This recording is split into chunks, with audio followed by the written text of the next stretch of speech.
Well, hello again, everybody. Welcome to Aquarius Rising Africa. And we've had a few hits this week, another hit. So we're recording, and I have with me again beautiful Amanda Bass, the SRA expert of South Africa, who I'm so blessed and privileged to have and be chatting to for however long we need to be revealing what we're revealing. So thank you so much for tuning in. And Amanda, welcome and thank you. How are you? I'm very well, thanks, Chantal. Thank you. It's a blessing to be with you. Nice to see that you've been swimming. Yes, you can see it's been so hot today. So I was out and about on the beach and my hair is like something. Okay, well, that day I love my purple hat anyway. So Looks good. Looks good. Yeah, thank you. So last week we were speaking about DID, dissociative identity disorder, which is very, very interesting. And I love that as well. And then we're moving on to what is SRA, which is satanic ritual abuse. But I know this week we're going to be talking a little bit about the dynamics of memory, understanding what Neshamah is, or understanding Neshamah. And then if we have time, okay, then we're going to go between also chatting about the difference between the mind and the brain. And then if we can, still this week, we'll go on to what are the satanic ritual abuse, the programming. But if we don't have time for that, we'll certainly do it the next time. So I'm really, really, really grateful that you are here to be able to shed some light on these horrible topics, but so necessary at this time for us to understand. Wow, but what a crazy time, right? What is happening in this world? What's happening right now? I mean, just was it 2 or 3 days ago, suddenly Russia and Ukraine at each other. But how funny is this? Because we're seeing videos all over of pictures all over of stuff that's been reprinted or old photographs and the same faces. A journalist was killed in, I can't remember, somewhere else, and the same one is now in Ukraine. I actually saw a video about these crisis actors earlier on. That's right. They're filming them. They're filming crisis actors. They're making them run with exactly like they are in the Ukraine with their little animals and screaming and shouting down streets. What a crazy time. I mean, we're clearly being diverted. What's your opinion on that before we get into the other stuff? I'd love to just touch on that with you. Well, you know, Chantal, I think the last session we had together was when we were talking with Dr. Zandre, and we were saying, you know, that everything is about deception. And if they can trick us and lie to us and trick the masses, and they think the masses are so stupid, you know, and that's what's happening. So it's again trickery. So they get actors to now acting this thing out, but there's actually another agenda. Totally. So all the time it's a diversion from what's really going down, you know. So yeah, it's again just deception and trickery. But you know what is amazing is that there's so many platforms, there's so many eyes. People aren't stupid. People have woken up. Yeah, in a major way. I'm loving that. Yeah. I mean, we were just having a little bit of a chat off air as well. And I was also stressing or saying to you how frustrated I sometimes get. And I know it's really not good to get frustrated. So I really have to breathe myself through that and remind myself that, you know, there's been such mind control over decades and decades and decades, subtle mind control through the media, through television, through magazines. You know, people really are walking around with eyes wide shut and they're sucking the stuff in, hook, line, and sinker. Thank God I'm just grateful I'm not one of those that buys the stuff. I mean, when this whole Russia-Ukraine thing blew up, I was like, come on, what's going on? And then someone drew a meme with a little spiky thing, I don't want to say its name, out the door, and then this missile coming in the other, like a rotating door, you know? Suddenly Trudeau is gone. Suddenly the truckers are gone. Suddenly the spiky thing is gone. And now suddenly it's this Russian Ukraine thing. And it was so funny. I said, what next are we going to be diverted from? And someone put this little meme of the aliens. Next is the aliens. And then the aliens standing there. And then you see them. It's like standing in the side windows. And they're going, we're up next, guys. I got to sound bloody nervous. So if the aliens are up next, you got to know we've been expecting them. Oh my goodness. Yeah. That's so funny. I must have had a good chuckle with that. It's absolutely a stage of the world, you know, because we were in the West, you know, with the truckers and all of that. And the next minute, now we're in the East. So it's just, it's just playing around, you know, it's crazy. It's crazy. It's crazy. Anyway, let us just pray and hope that enough of us are seeing the light right now. Yeah. So that we don't get sucked into this nonsense, hook, line, and sinker, because again, you know, it's this crisis control, it's this fear mongering.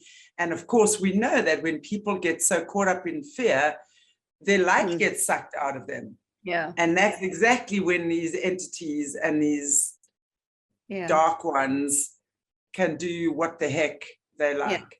We really just have to see what's going on. Got to stay in our light, got to stay aligned, got to keep praying, got to keep connected. And then we'll be fine, I think, you know. It's a crazy time. I mean, we all die, right? But I just don't want to die, you know, at the mercy of someone else's joke. I'm not, I refuse to die as part of their joke. I'm sorry, that I won't be doing. Definitely not. Yeah, well, the Bible says, you know, our days are numbered by the Lord. So I don't want to go before my time. I'm going to go when God has numbered my days. And that's it, you know, not to be robbed. Exactly. I agree. And you put it quite correctly there and very succinctly. I don't want to be robbed. And I refuse to be robbed of my time. I'm going to make the most of it. I love life on this earth. It's very entertaining right now. But anyway, so let's talk about the stuff they're really trying to divert us from. Because if we think about it, and we know those of us who are with the eyes to see, we know that this is the stuff they truly are trying to divert us from. The evil that exists with our children, the child transportation, the mind games and control and stuff. Sorry, I'm just very careful what words I use nowadays because with so many strikes and things, but I think we all know what we're talking about. You know, this is the stuff they're truly trying to divert us from, because if the world knew about these horrors, then it would be a very different story. And this is the thing that I think most people can't actually look at. They can't imagine that this is going on and has been going on for so long, right under our noses. I mean, if I know someone who's a strong Christian, and I said to her the other day, we were talking about this, and she was, and she said to me, and I said to her, do you know that we are governed by the Luciferians? She goes, no, I don't believe you. Gets up and walks out and goes to the bathroom. I was like, wow. Anyway, this is what's happening. So sorry, I just wanted to mention that because I think it is important.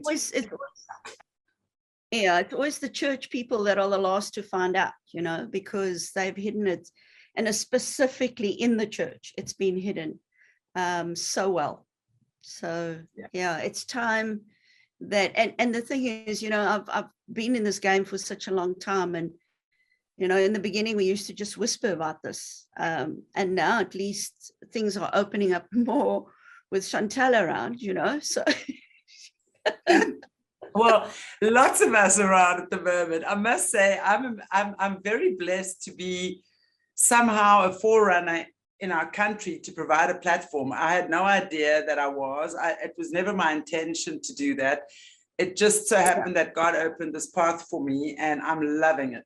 And I'm loving the people I'm meeting, such as yourself, such as Dr. Zandra as well, just in our country, never mind everywhere else, Jesse and the Australians. I love this group of particularly warrior women. Yeah. This is really our battle, isn't it? We're waxing it right now. We just like taking it and we're just slaying whatever we need to. And I'm loving it. So it's such a pleasure. And I'm so grateful to have come across you. And you must be delighted because, as you say, you've been in this game for so long. And as you say, whispering about it for many, many years. And now people are talking, people are stepping up, they're stepping out. Yeah. They move out of their fear. People are believing them. They're not locking them away in asylums and things anymore for being crazy and given all sorts of medicines and reprogramming and stuff like that. But they can't. So there really is a beautiful rise of the light right now. And I'm loving it. So again, I say thank you to you. And I mean, you must be delighted. So I'm very delighted to be a rookie in your army. Waited many years for this. Yeah, it's great. Yeah, absolutely. Yeah. Cool. Okay. Well, yeah. Tell us about the dynamics of memory and understanding the Neshamah. I'm very, very interested in what your topic is about tonight as well. Okay.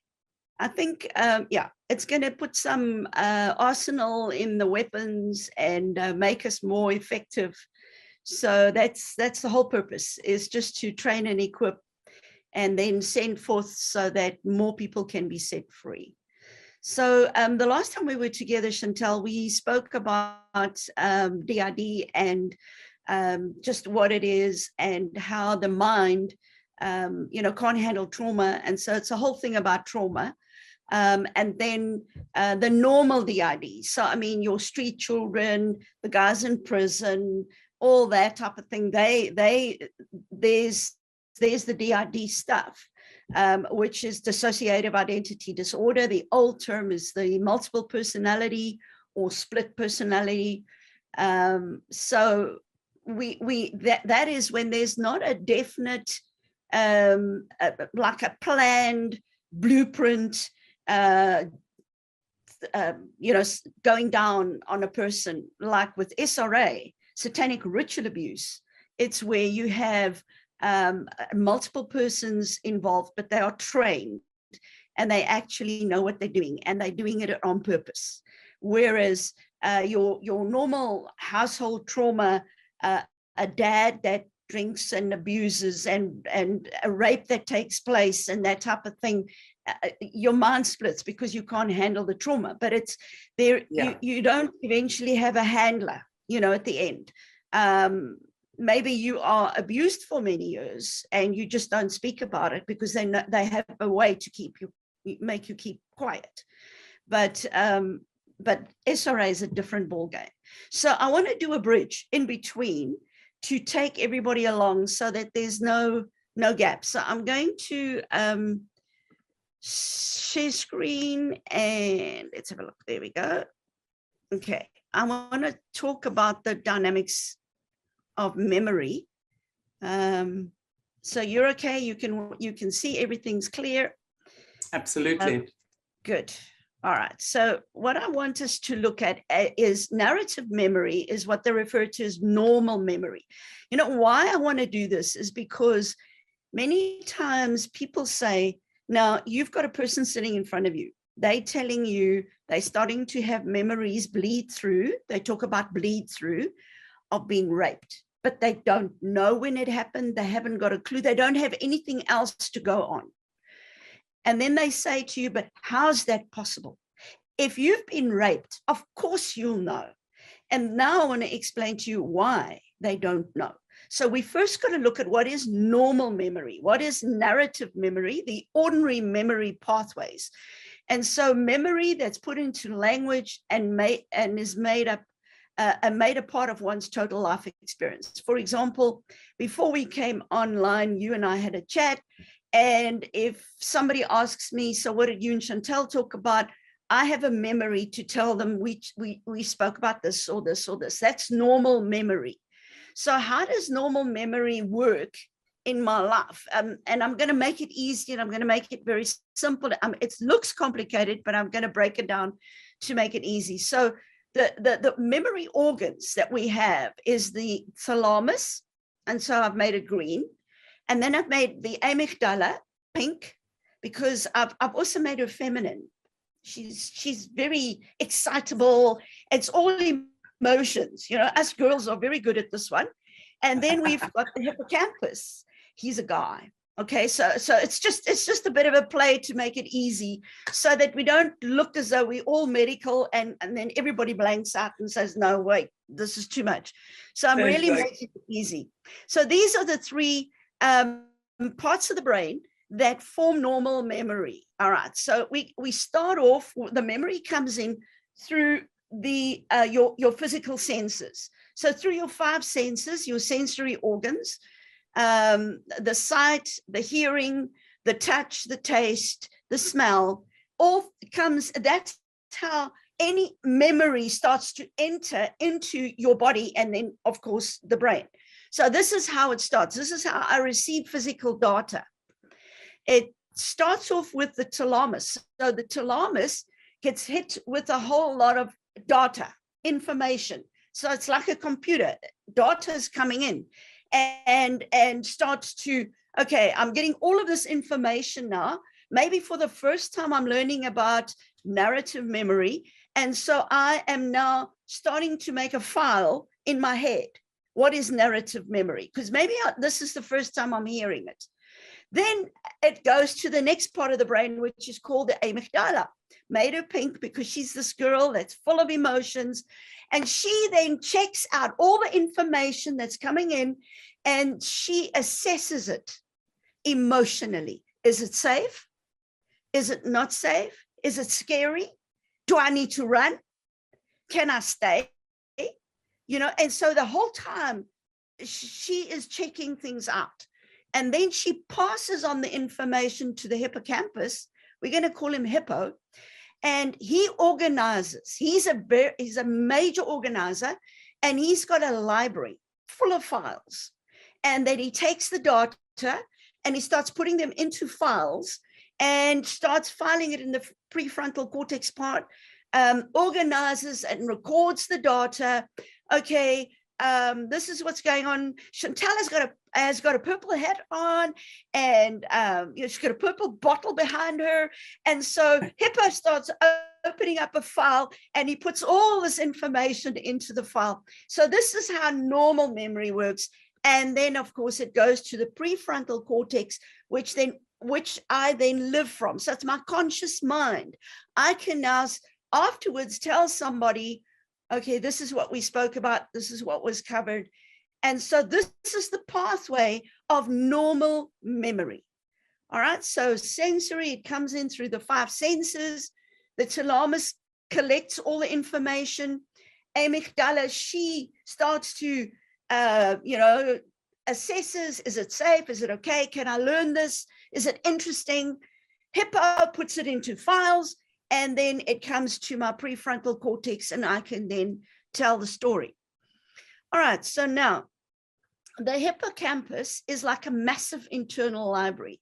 So you can just think how he's been working his butt off, because all the information of all the years of your life, everything gets recorded, everything gets stored, and nothing gets missed. So it's like a computer recording everything since the moment of conception. When the sperm and the ovum come together, there is memory, and that it gets recorded. And so for the first 6 months of your life, it is your spirit man that records it. And from then, your subconscious mind starts to function. All right, so here we have amygdala. She is this very busy secretary, and she's just assessing all the information, and she passes it on to Hippo. And Hippo, watch him. He is absolutely overwhelmed. He's got to type as fast as he can. He's freaking out with all the stuff. So typical. I have to just add here, sorry, so typical from the girl to the boy. Yeah. I love it. So you've got Hippo that is now typing like crazy because he's got to make the files, and he's got to sort out all of the stuff that he's hearing tonight. I mean, this is absolutely maybe the first time knowing how a brain works, you know, and how these things work, and what's DID and what's SRA, and it's crazy. So where do I put it? I've got to find a file. All right, so that's the function that you need to remember. Amy that freaks out because if she's afraid, she freaks out. And then Hippo that's typing like crazy because he is making files of everything that Amy is telling him. All right, so now again, we've got Amy, the big pink circle, and then we've got Hippo, and then the prefrontal cortex. So let's have a look at Amy. So something happens tonight. We come online and there's a little arousal. Okay, there's Amanda, there's Chantal. I know how Zoom works, and it's familiar, it's expected, it's uninteresting. There's little arousal. Amy's not super excited. No, I know Zoom. I know how these, okay, it's fine. And so what happens to Hippo, she passes on a little bit of information. He records just a little bit, and it goes to the prefrontal cortex. Then we have increased arousal. Okay, now we started talking about Ukraine. Now she starts setting up, okay, oh no, they're saying it's actors. So where's the real war, you know? So this is interesting. It's important events. I mean, it's worldwide events. So who do we believe? You know, we can't believe media. So how do I get the information? So Amy's setting up, and now she's passing on to Hippo. And so if this is the first time you hear this news, up until now, you thought there's a real war going on and things are happening there. Now there's a new file. Wait, there are actors going on here. There's something different going on here. So Hippo opens a first file, and he says, right, Ukrainian war, actors. That's what he records. So he creates a new file, decreased quantity and quality of record, because it's the first time you hear it. And that's why, as a teacher, you will hear me repeat, listen again. It's because the more you hear it, the more quantity and quality you are receiving of the information. So Chantal, you've heard a lot of stories, and in the beginning it was like, oh, whoa, Hippo, you know, in your mind just freaked out, and he was recording like crazy. But now that you've got, you know, more information, you are able to record more accurately. You've got it under your belt. You know what's going on, and that is the whole job of Hippo. All right, our next one is when you've heard it before, now you've already got a file, and you're just adding to the established file. And that's why you can take in more. And so it's important to, if you hear things for the first time, re-listen, stop and listen, take notes, you know, just repeat, because that's how your brain works. That's how it functions. All right, then, Amy, increased arousal, unusual, unexpected, frightening events. So along the way, you are telling me, Amanda, you know, I came back from the beach, and there was this accident that took place. It's not something I see every day. These cars just smashed each other on the bridge or whatever, and so, okay, there's now increased arousal. So Amy's super awake. It's unusual, unexpected, frightening. And so she gives the information to Hippo, and it's recorded with accuracy. And that's why the police, when you have to be a witness of something you've seen, and you were there, and it was shocking, your report back of the incident is very accurate, because you were super alerted. Amy was giving a lot of information, but very clear information through, And Hippo recorded it very accurately, and it went to the prefrontal cortex. Now, when it comes to abuse, when it comes to trauma, when it comes to excessive arousal, like rape, like really, really some big problems, what happens? It's highly traumatic, it's overwhelming, it's terrifying. So Amy, a typical woman, when she gets hit with this, she passes out. She gives no information to Hippo. Hippo doesn't make a file.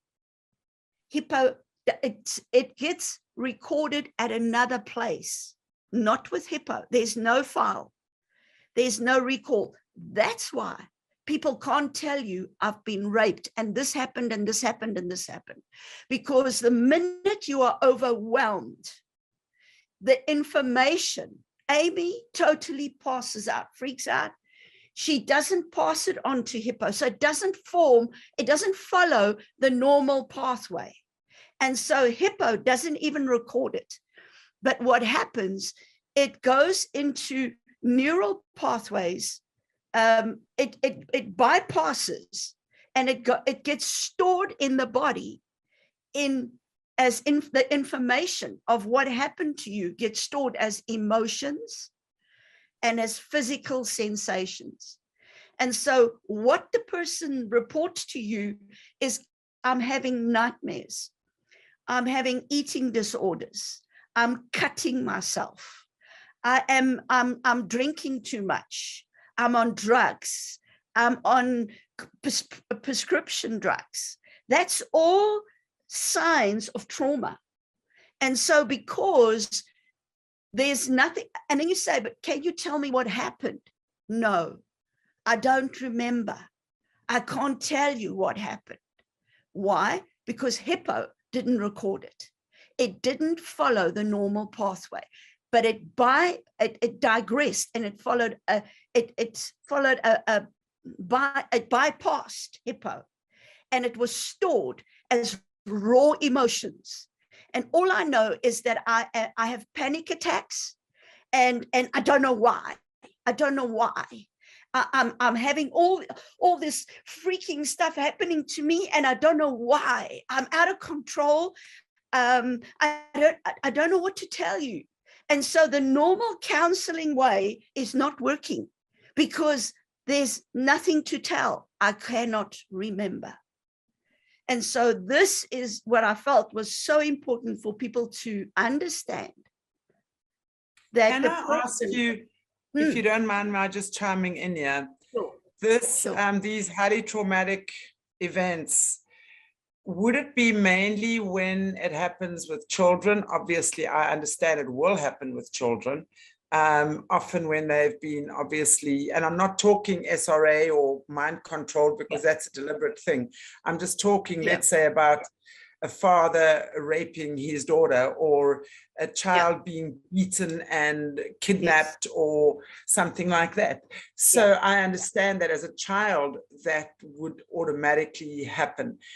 Is it common in adults, teenagers, etc., as well, that Amy would not pass that info onto Hippo? Makes a lot of sense, because, you know, when we're just looking at, and I'm trying to also just find the correlation here, when we're looking at our shame and our guilt and stuff, how many women who have been, for example, raped won't talk about it, and they do not want a man near them? You know what I'm saying? I find that very interesting, how this is also working as well. So they don't want to talk about it. They might remember, but they're just not prepared to actually talk about the event to anyone, because they would feel it's their fault, or their skirt was too short, or they had too much to drink, or they should never have gone home with that guy, or whatever the case might have been. You know, I deal with a lot of that and have as well. So I'm just interested to know.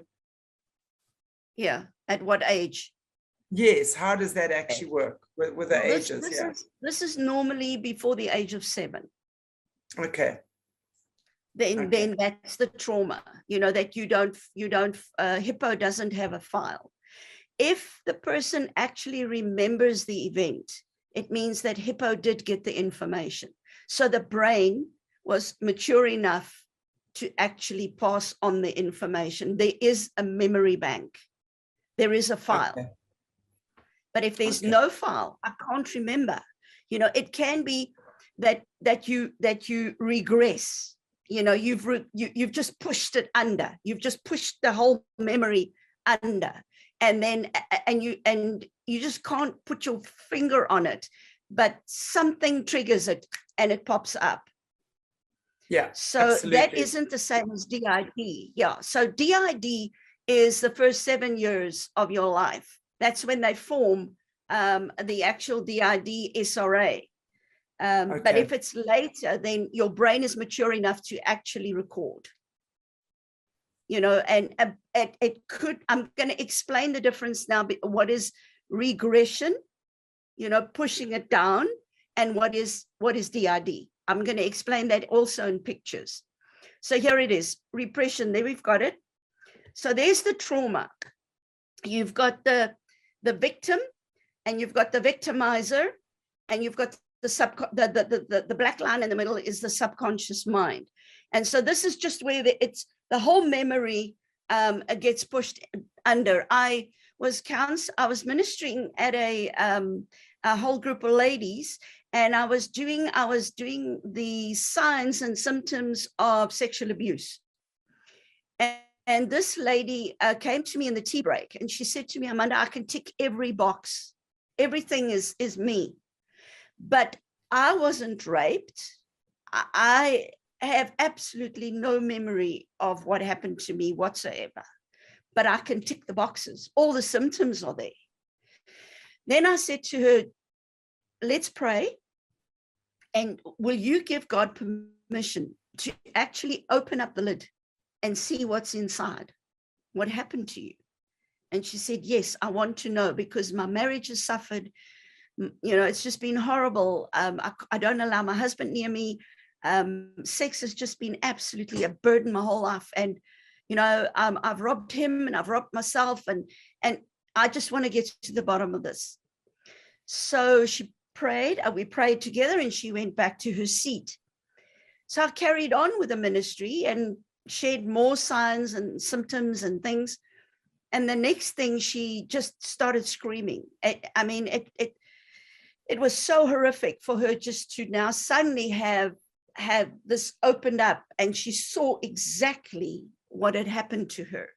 And this is what happened when she was a little girl. She was playing on a sports field, and her ball rolled near the sports hut, you know, where they put all the sports equipment. And as she ran to get the ball, a man came out of the hut, and he said to her, oh, you want your ball? And he had the ball in the hand. And he said, come and get it. And of course, as a little girl, she walked to him. And in the memory, she's seeing, she had the little dress that she had on.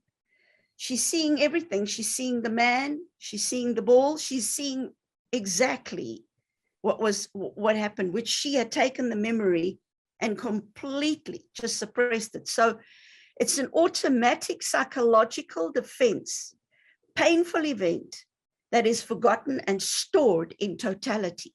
So there it is. She stored that whole memory in totality.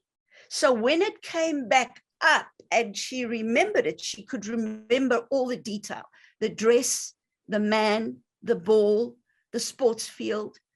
And then when she went closer, he raped her. And she saw in the memory, she saw the little dress full of blood. She saw her underwear torn, the pain. She had the emotional memory as well as the visual memory. Everything just came up in one go. And that's when she fell off the chair and she just screamed and cried and cried. And as it was coming forward, it was just coming out. And, you know, afterwards we had a session with her and we could just deal with it and have it all just taken away. And, you know, she could get the healing. So this is a repressed memory. It's the whole memory that gets pushed under in your subconscious mind, like underwater, in the subconscious mind. And when you remember it through a trigger, something going on, she gave God permission, he opened it up, and the whole memory came, and she could tell the story. All right, that's repression. And now I'm just sorry, if I can just chime in again. Sure. Can you imagine how traumatic it is for a child who is taken by his or her parents, right? And because a child automatically trusts their parents completely, and not just on one occasion, but over and over and over and over and over. I mean, I can't imagine how some of these women and men that you deal with and that I've dealt with over the past little while actually manage. Yeah. Wow. No, you're right. No, you're right. Well, she'd had so many years wasted, you know, stuck, locked up, emotionally can't give herself, you know, her husband is frustrated. I mean, you can just think the children the mother can't really connect because, you know, this is locked up inside, and she couldn't remember it because it happened before the age of 7. So she just pushed that whole memory down under, you know, in her subconscious mind. Okay, so now let's look at the difference. What is dissociation? So we've got the same perpetrator, the same little guy, the victim, the victimizer, and then the subconscious mind. So what happens here is now the memory gets split up into separate boxes. It's not the whole memory that goes under, and when it gets triggered, the whole memory comes up and I can tell the story. With dissociation, you can tell a piece of the puzzle. I've got a glimpse of a naked guy, a naked man. I have a glimpse of a ball, but I can't put the two together because there's you hear what I'm saying? It's in boxes. And it's funny because let's say the ball was green. And let's say every time they might see a green ball or something, or a yellow ball, whatever, something will trigger and they'll have some kind, but they can't quite make that association. Fear, panic, you know, and don't know why. Why am I in this state of panic? Okay, so what happens then is that in dissociation, you have different parts of that one little guy now splits the memory into different parts. And it's because it's something that's happened maybe repeatedly. And so if it happened once, the walls are very thin and you are able to deal with it much easier. But the more you have, if it's happened repeatedly, and that's what happens with SRA, you know, they repeated the trauma over and over. And so they split them. So you have a part of his humanity that is handling the fear. And so that part, if it sees the green ball, fear, and I don't know why, then there's a feeling of helplessness. And that's normally those that are depressed and they're just sitting there and they're just crying and they don't know why. They don't know why. They have no recollection of anything that has taken place. Another part of their humanity is very angry. And I mean, you can have somebody who's born again and really is a Christian and following God and all these good things, but you have this part that swears like crazy, you know, that gets triggered and suddenly they swear and, oh, I'm not supposed to swear. I'm supposed to be, you know, this goody Christian and what's going on with me. And so they don't understand it's an emotional roller coaster all the way. It's an emotional roller coaster. And it's because of all the trauma that's locked up. And then you've got a part of their humanity that's in pain. And then you've got the components. So you've got the mind, the way the mind deals with trauma and DID, dissociative identity disorder, is it starts to build walls between the different parts of humanity. And so fear doesn't know about pain, and helplessness doesn't know about anger, and And so they don't know about each other, and they can't share memories because each one is carrying their own little bit of the trauma. And so that they can't even share. And so when we start with ministry, we've got to start, praying around co-consciousness so that the walls can start coming down, and that they start speaking, that those parts of humanity can start speaking to each other and can start sharing information. And eventually when fear tells his part of the story, and anger tells his part of the story, and pain, they all tell their parts of the story, we can now piece together this puzzle of what really happened. Tell me the story. And that is why therapy takes time. You cannot just pull these walls down. A person will freak out. They can't handle it. It's just too much. And so you've got to go, you've got to go step by step. You've got to go slowly. You've got to understand the trauma. You've got to start working with the different parts. So we normally start trying to speak to kitty parts, because the kitty parts blab a lot. So they tittle tell the story. Yeah. I love that. That are arrested in development way back, they 5 years old. Or I remember one day I had to, we were in a church, the place was packed, there was a visiting speaker, and anyway, afterwards they had an invitation and they asked people to come forward for prayer, and suddenly this girl started manifesting wildly. She fell to the ground and started to go like her body, the way her body went, it was unreal. It was like a serpent.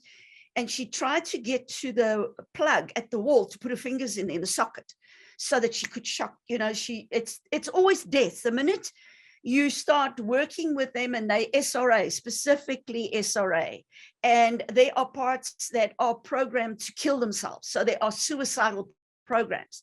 What happens the minute they start coming out, they're not supposed to come out. And so the next program that will kick in is kill yourself. So she went like a serpent, and there were about 8 guys trying to hold her down. They couldn't hold her. She was so strong, obviously charged with demonic, and got to the plug, and they pulled her away, and tried to, and then she slips away, and off she goes again. And eventually they just said, look, we don't know what's going on here. We bind the demons, we rebuke the demon. Nothing's working. So I was watching this, and I said, would you mind giving me a chance with her? They said, sure, if you can do something with her. So yes, she's under the chairs, and she's still, going like an animal, and people are petrified, and they don't know what's going on. And all it is the angry part trying to look very brave and very strong to tell people, back off, leave me alone. And so I climb in under the chairs, and I go lie next to, with my face right into her face. And I look at her and I say, how old are you? And the next thing she switches, and this little child comes out, and she starts sucking her thumb. And I said, you're very afraid of these uncles, aren't you? She said, yeah. So I said, but we can help you. And I just spoke very calmly and quietly, got her out there, and she'd switched into a part that we could work with. And these guys were standing looking at this, because, in those days, it wasn't well known that it's not just demons, because that's the sad thing, Chantel, is if the counselors are not trained and they are treating a DID person as though everything's a demon, they are causing abuse in the name of Jesus. And you, as the Christian counselor, you becoming a perpetrator. Yeah, exactly. Because they traumatized her out of her wits, and they didn't know what they were doing. And that's why we are trying to get Christian counselors to get trained up and to understand the stuff and to know what they're doing. As I said to you, I think on the last time we were together, I said to you, we hardly minister inner healing anymore, just normal inner healing, you know, that repression. Because the trauma has so increased in the world, we are dealing with DID on all levels. And of course, there's a scale, you know, there's a scale. So you're going to have those that just have very thin walls, and then you're going to have the extreme SRA that's really seriously, you know, got the walls as thick as can be, and you've got to really know what you're doing. So this is so important to understand. Okay, so dissociation is a defense mechanism. So people need to understand there are demons involved. Each one of those parts are demonized. The fear, you know, not all the time, but they can be demonized. So there can be an entity attached to the fear. That means the fear is going to be excessive, you know, or the anger is going to be, it's going to be Lucifer's anger. And that means it's going to be excessive. They can't handle it. They can kill when they're so angry. So what we need to know is that dissociation is a defense mechanism that God has given to children. And when life becomes too traumatic, he has given them this amazing gift. And so the thing is just that if you grow up with the DID, SRA, and you've been split and all of this stuff has been put in place and you become an adult, what happens is that you continue to dissociate as an adult. So you will get into a job situation and they will expect you to say, for example, take photographs. You now become a reporter, you know. Oh yeah, I can do it. I mean, they're very talented and very gifted. But meantime, they haven't done any photography or anything like that, but they create a part that's a photographer. And they go. That is why they are super clever, because if their IQ was not so high, they'll die. If they get, you know, exposed to so much trauma, and normally, you know, I'm talking SRA world, if they get exposed to so much trauma and they cannot create parts to handle the trauma, they die.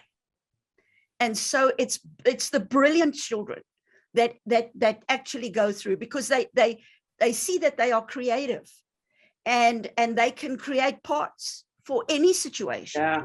And that's what they're looking for, right? That's why so often when we're seeing these survivors now and these overcomers, they are super intelligent.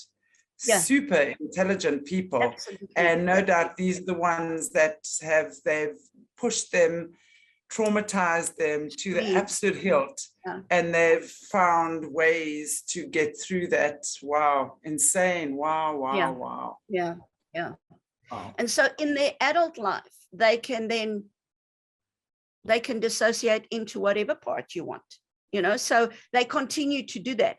So what also can happen is they start, you know, they get addicted to drugs or alcohol. If not, some of them are pure and they're not allowed to, you know, it just depends on their ranking in the cult. But they're not allowed to use drugs, they're not allowed to use alcohol, or they go into isolation. They're very lonely people because nobody understands them, and they get ostracized, you know, it's because people think they're freaky, they're weird.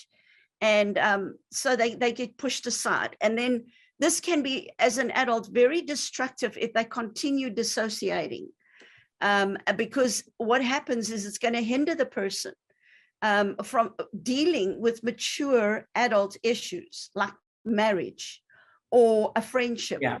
And so they keep on breaking. They have a track record of broken relationships. Self-sabotage. So they keep sabotaging. Absolutely. Friendships or relationships. Yeah. So they don't mature. They don't get to a place of maturity. And that is the negative if you continue with dissociation as an adult. And that is why God gives it to you as a child. And it's a gift. it's really, really a gift. And so but when you're an adult and you continue dissociating, you're not going to be able to function as a mature adult dealing with relationships and the normal life. So the same dissociation that helped a child survive when they were small can be very destructive when they get older.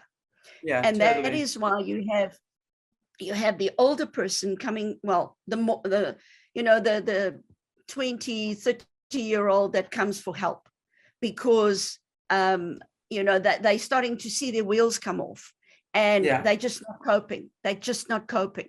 So it's not good to keep on with dissociation as an adult. You need help to start getting all your parts together, and God gives you the grace. When you're small, he gives you the grace to stay dissociated because that's how you can cope. That's the only way you can cope in life. But when you're grown up, now he says, it's time. Let's deal with this. I give you the grace to deal with the different parts. And so if they continue to dissociate, this keeps them from being truly connected to their own real feelings, and it prevents them from experiencing true intimacy with themselves, other people, and God. Yeah. And so DID is not a disorder, it's a gift.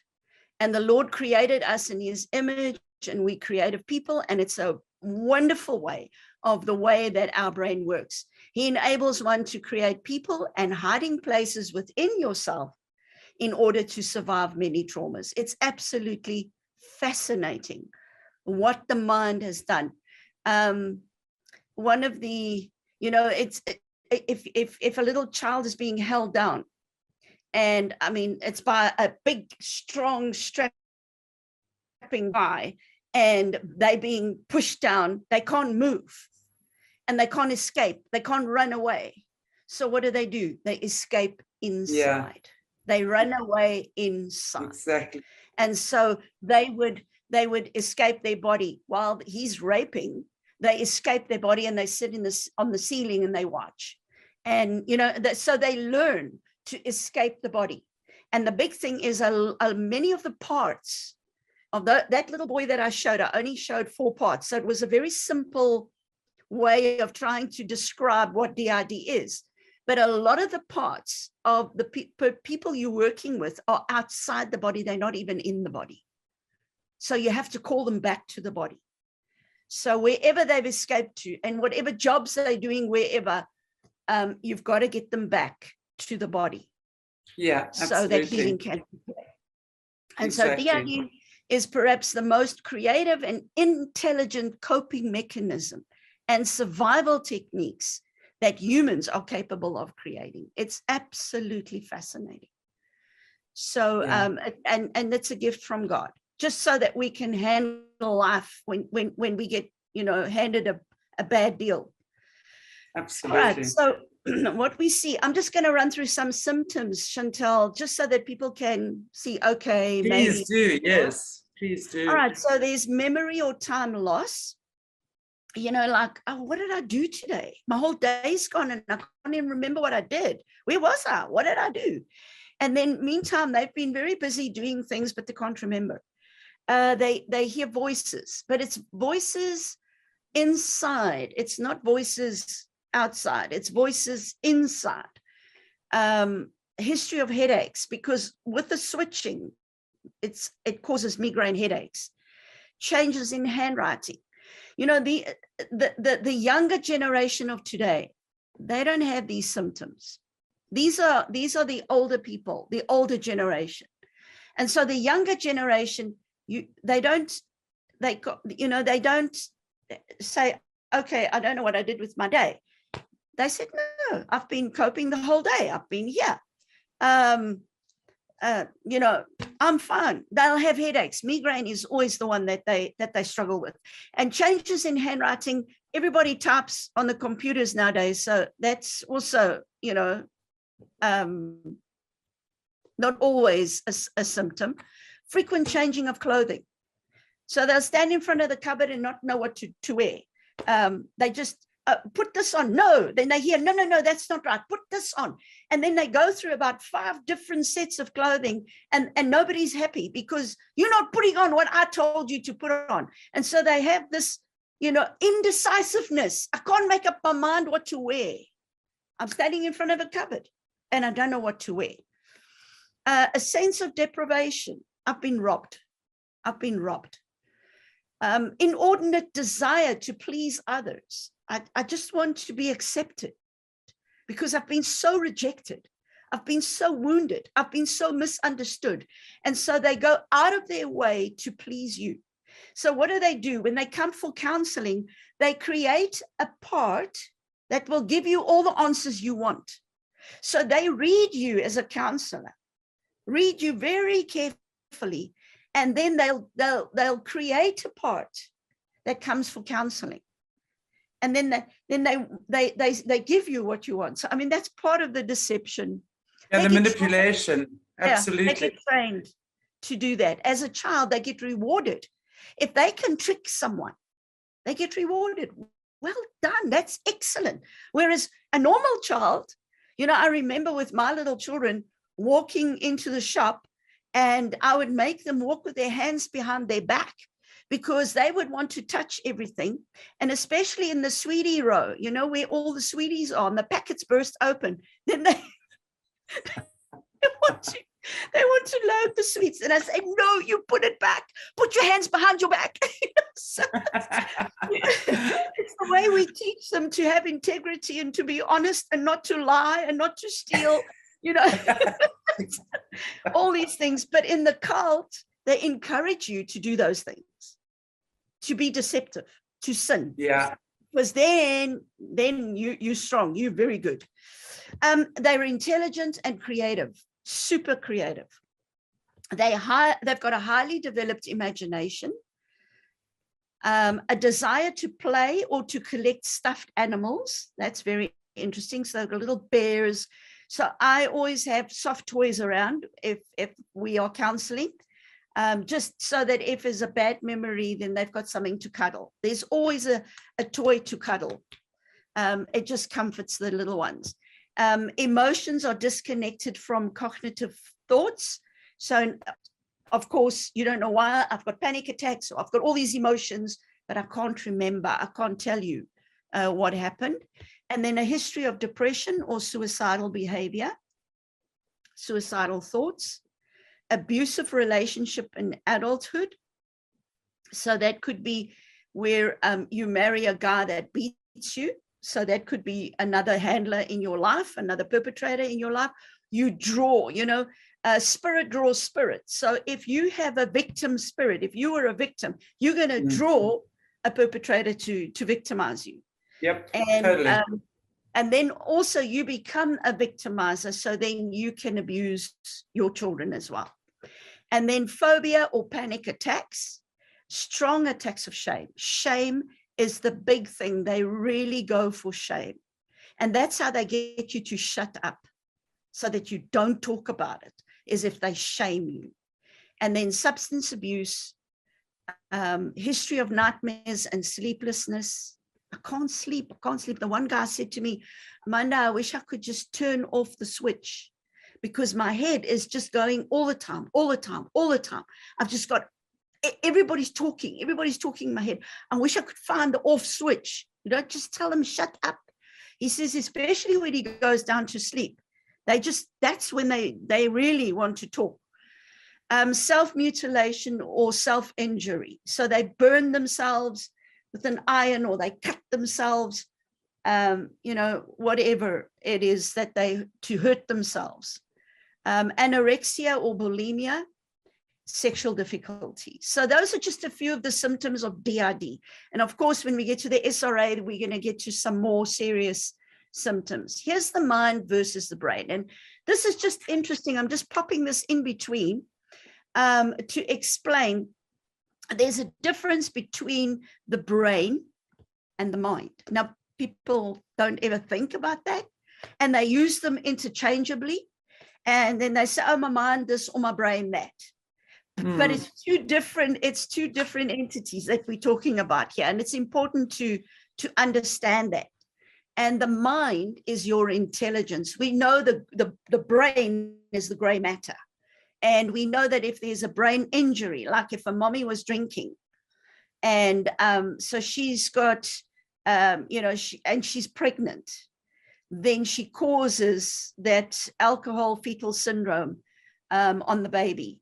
And so that's gray matter. That's the gray matter, but that's not the mind. Okay, so the mind is intelligence, and the mind connects with the brain. This is so interesting, at the very top of the brain stem. Now, I want to just quickly give you the story about how they found this.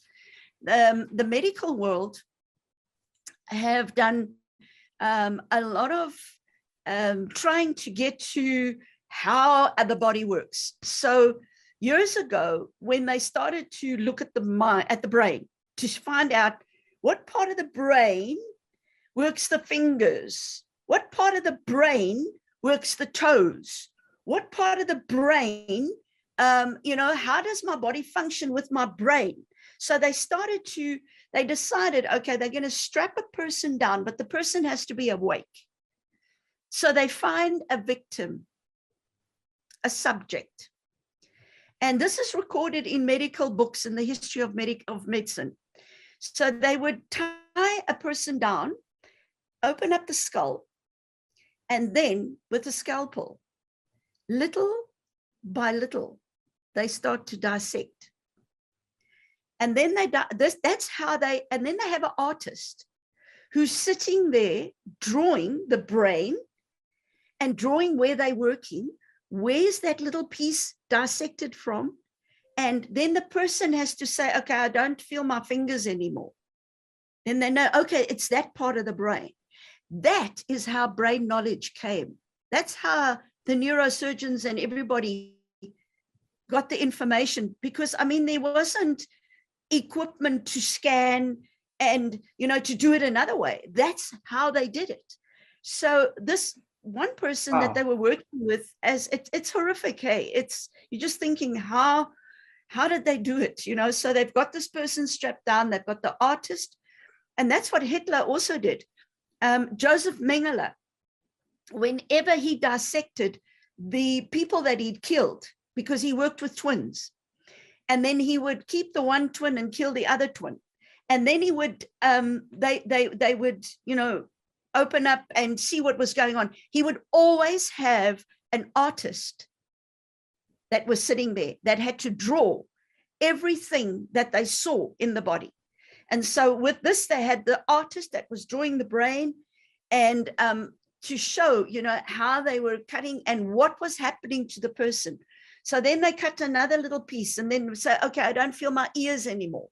Cut another little piece. All right, there goes my toes.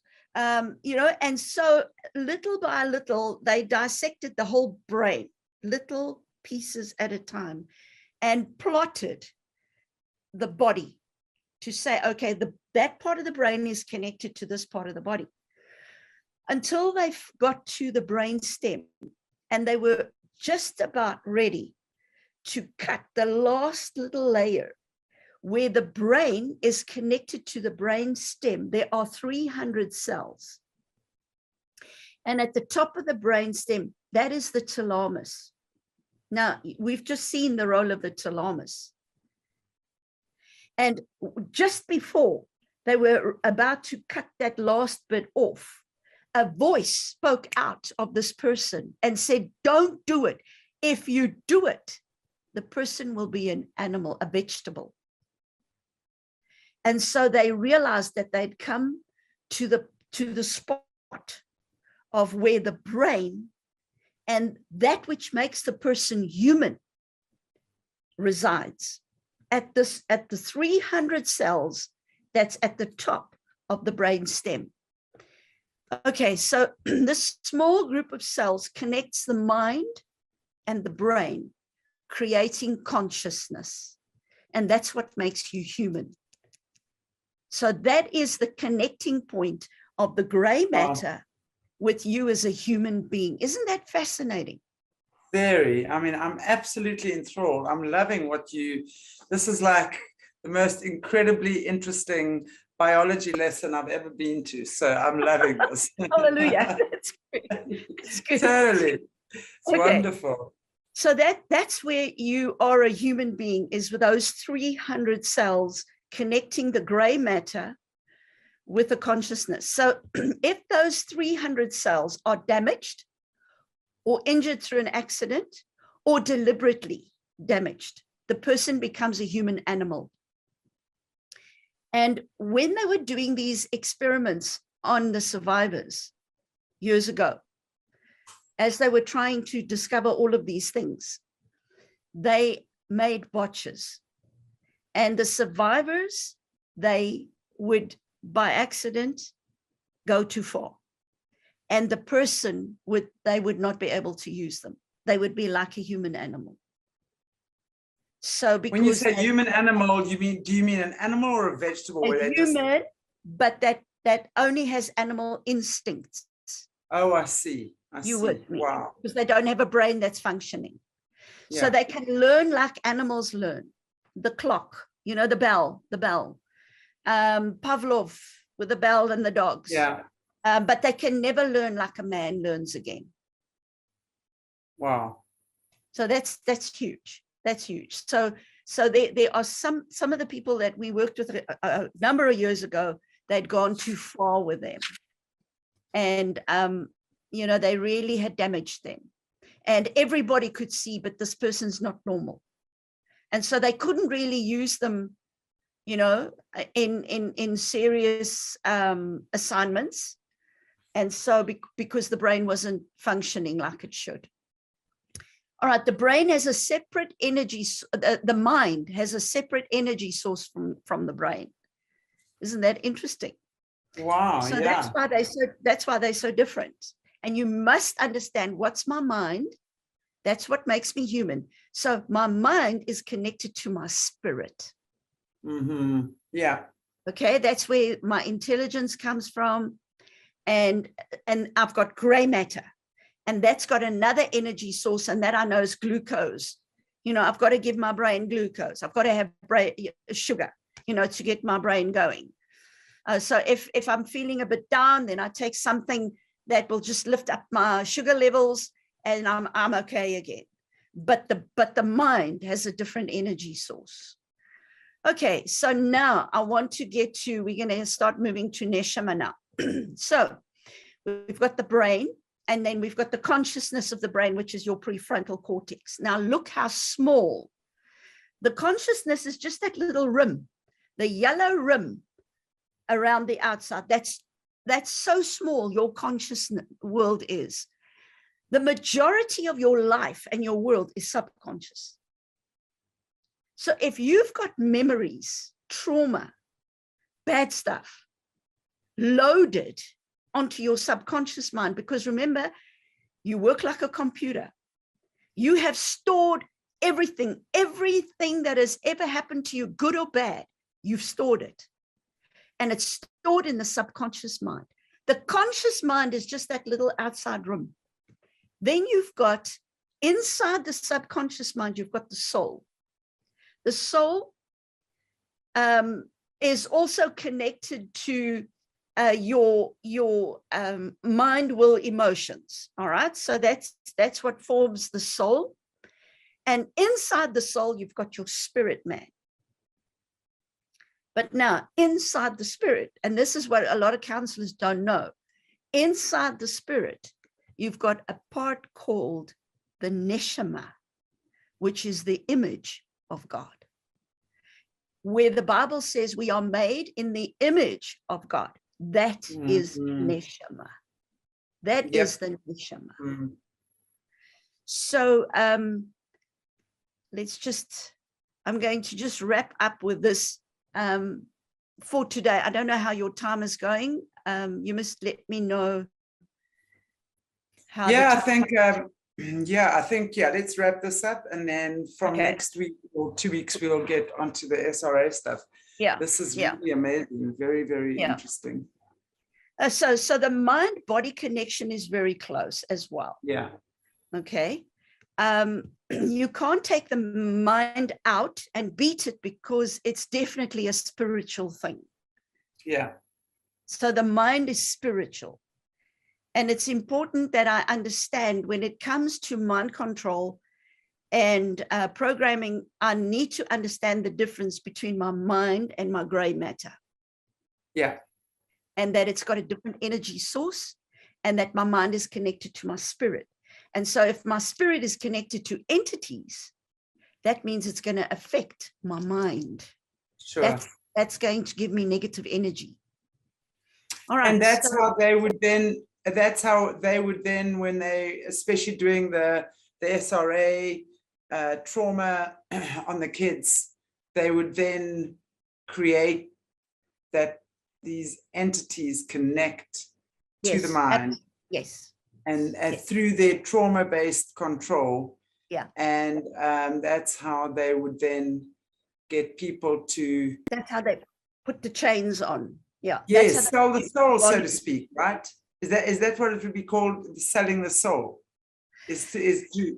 Yeah, it is. It's also the person that sells their soul willingly. They give themselves willingly to the cult, like your Hollywood people. You know, those they would sell themselves willingly because for power, for money, for fame, whatever it is that the agreement is.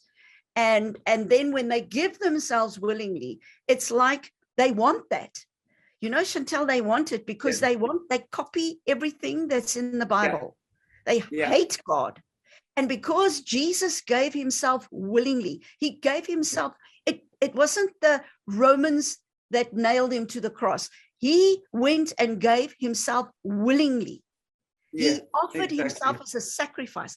And that's why your top royals and the top survivors that they are programming, they get to a point in their life where they have to give themselves willingly as a sacrifice.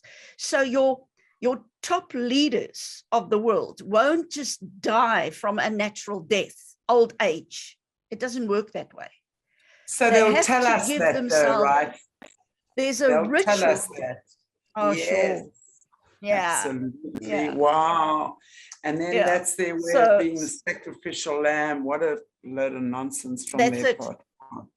That's it. Yeah. Oh. So there's a ritual at their death. It is planned on a day. There will be a ritual. There will be the top 13 witches or warlocks or whatever, how they arrange that ritual. And then there will be somebody who will give the death blow. And when they give the death blow, then the person, there's the spirit that comes, you know, the whole thing about the spirit that continues to rule from the grave. And, you know, we've got William of Orange that said he would rule from the grave. And that is what's on the plaque of many of these royals, that they will rule from the grave. So that is why you find that there's still activity going on afterwards. Mm-hmm. Wow. Okay, so it's your mind is spiritual, but you can affect the mind by what you do to the body. And that's why when they traumatize the body, it's going to affect the mind. Sure. So that's why it works so close, like it's very closely connected. All right, so next time we're going to go to Neshamah. So let me just exit here and stop sharing. There we go. So Chantel, that opened up something for you. Fascinating, absolutely fascinating.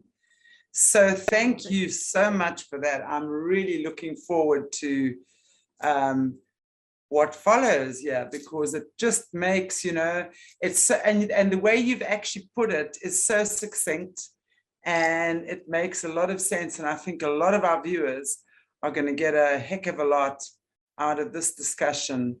Not so much of a discussion, but your presentation around that this evening. So I want to just say thank you, Amanda. That was amazing, really. Oh, that's such a blessing. No, I really, you know, that the Neshamah part is so important to be able to help effectively, you know, to be able to minister effectively when you're dealing with so many broken people. Absolutely. So I trust this has put some foundations down so that we can go forward from there. Absolutely. I definitely believe that it has. And I look forward, because I just think whether people are working with survivors and overcomers or not, just for the general public watching this to understand the trauma that these people go through. And I'm not just talking SRA survivors. I'm talking about someone who's been raped or traumatized. You know, people can deal with what they can deal with. That's what I've understood. You know, we have different ways of dealing with things and different extents of which we can deal with things. That's certainly been my experience in life. So I think that just by understanding what these people have been through, and when someone has suppressed an emotion or an experience from childhood, that has been a very traumatic thing for that person. So we need to deal with them with a lot of compassion, and a lot of understanding. And very often I think, and what I've also noticed is that a lot of people have themselves been traumatized and don't even know it. So I think these are the kind of things that are going to trigger that in people as well, to deal with their own traumas.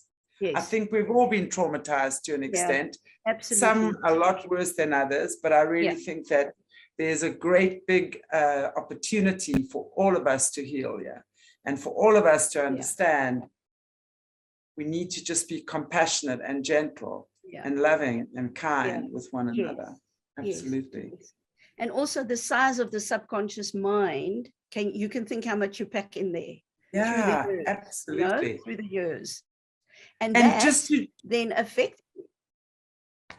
Absolutely. That affects you. So your whole life. Absolutely. And that's what I was saying, when we now start seeing people and the way they react in situations. And, this is what in the last 20 years that I've been doing what I'm doing, I've learned to understand when people react in certain ways, it's not coming from nowhere, to step back and observe what that might be, and now also just noticing when people have a reaction all the time to, let's say, the same thing or a similar thing, we can stop judging and saying, well, that person is cuckoo and loopy. We can go, hang on, there's something deep at play. And as you say, the subconscious mind that has the ability to store so much, so much, and trauma and neglect and abuse and abandonment and rejection. And, whether you've been physically harmed or healed or just emotionally, I think it has a very similar effect on the person at the end of the day. Wow. And so what just to wrap up, what the Neshamah part does is, in counseling, if the person cannot remember, then you work with the Neshamah, because the Neshamah knows everything. Yes, absolutely. And you are able to get to the memory through working with Neshamah. It's just a tool, that God has given. So it's amazing. Beautiful. Created in the image of God. And when we tap back into that consciousness and that understanding, we understand the healing available to us all. Really. Wow. That's beautiful. Thank you so much, beautiful lady. And I so look forward to seeing you. Hey, I might even want to grab you back in a week's time, but don't worry, I won't. I know you're very busy. So I look forward to seeing you in 2 weeks' time again, Amanda. What a beautiful, fascinating conversation. So, wow, thank you so much. And thank you so much to our beautiful viewers out there watching this. I'm pretty sure you've all gotten as much as what I have out of tonight's session or today's session, wherever you are in the world. So yes, if you haven't already, please give us a like, a share, and a subscribe. Find us on Facebook, BitChute, Twitter, Telegram, and Odyssey. We are on a bit of a strikeout at the moment because we were naughty with Amanda and Dr. Zandre the other day, speaking truth and sharing truth, but of course the current powers that be don't like us doing that. So you're going to find us for the moment on the back channels, the BitChute and Odyssey, and we're going to post this on our solutions channel as well, and we'll be putting it on the main channel when we're up and running again, which will be in about a week or 10 days from now. God bless you, beautiful woman. Thank you so much. And thank you, everybody. Mwah. Take good care of yourselves. And until the next time. Bye-bye. Now we're on. Got it. Oh, live. Finally. Okay, third time. How interesting. We battled to go live. Good morning, everybody. Welcome to Aquarius Rising Australia. It's Monday and a beautiful day and a beautiful week. And as you can see, I'm warm and the sun has finally arrived. Yeah, geez, finally we have summer, yeah. So, which is wonderful. And yeah, we have with us again today the beautiful Gabbi and Bruce Shillingsworth from Australia. And I'm just so looking forward to hearing what you have to say to us today, Bruce, about what's going on there. You guys are up to some wonderful things. I think it's Canberra, right? Are we in Canberra? We're in Canberra, yeah, straight across from Old Parliament. Where the smoke signals were being sent not so long ago, right? Yeah, definitely. That's the traditional way of sending out a message. So we've definitely done that. Sent a message out to the globe. Beautiful. Did you see how South Africa responded? We set ours alight. Yeah, I've seen that. Also Kazakhstan. Yes, amazing. Amazing. So thanks for all the signaling you guys are doing there. You're really having a rough time there, but amazing, because I'm just loving actually what's happening, even with this Djokovic thing. You know, Novak Djokovic, I'm sure everyone is aware, although I can't assume, the tennis player who was denied entry into Australia. And it turns out there's some Rio Tinto shenanigans going on there with Scott Morrison and the guys. So interesting times indeed, but I'd love to hear what you guys have to say. So Gabs, I'm going to hand over to you and you can just take it from here. Thank you so much. Yeah. Well, isn't it interesting? Rio Tinto, it's always about the money and greed with Australian politics, and it's just reared its head again. So thank you so much for joining us, Bruce. We're so looking forward to hearing about what's been happening in Canberra. And for our international guests that aren't aware, we've had our sovereign people do a declaration in Canberra recently, and they're now inviting everyone from around Australia to gather. And really it's about a return to law, so tribal law over the corrupt corporations that have been ruling us. So can you tell us a little bit about the declaration and about the law over LAW, so the LORE law, just so we can all understand what that means, because I think that's amazing. Sure. Look, yeah, my name's Bruce Shillingsworth. I'm a Budgety Murawari man from Western New South Wales. Grew up in a little community called Brewarrina, originally from Angonia, which is up on the Queensland border. But look, this is the second time I've been in Canberra. I was called by the Spirit myself. For those that don't know what that means, I didn't receive a phone call from anyone to be here. I just felt the need, you know, to be here in Canberra for change. We see all these indicators that are pointing us in the direction, you know, of change. We can't do this at a local level. We need to do it at a higher level.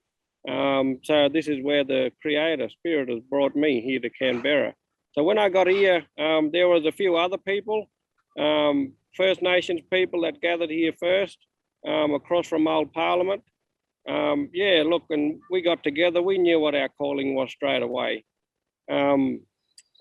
Basically, our movement now is to set up our own, a First Nations governance.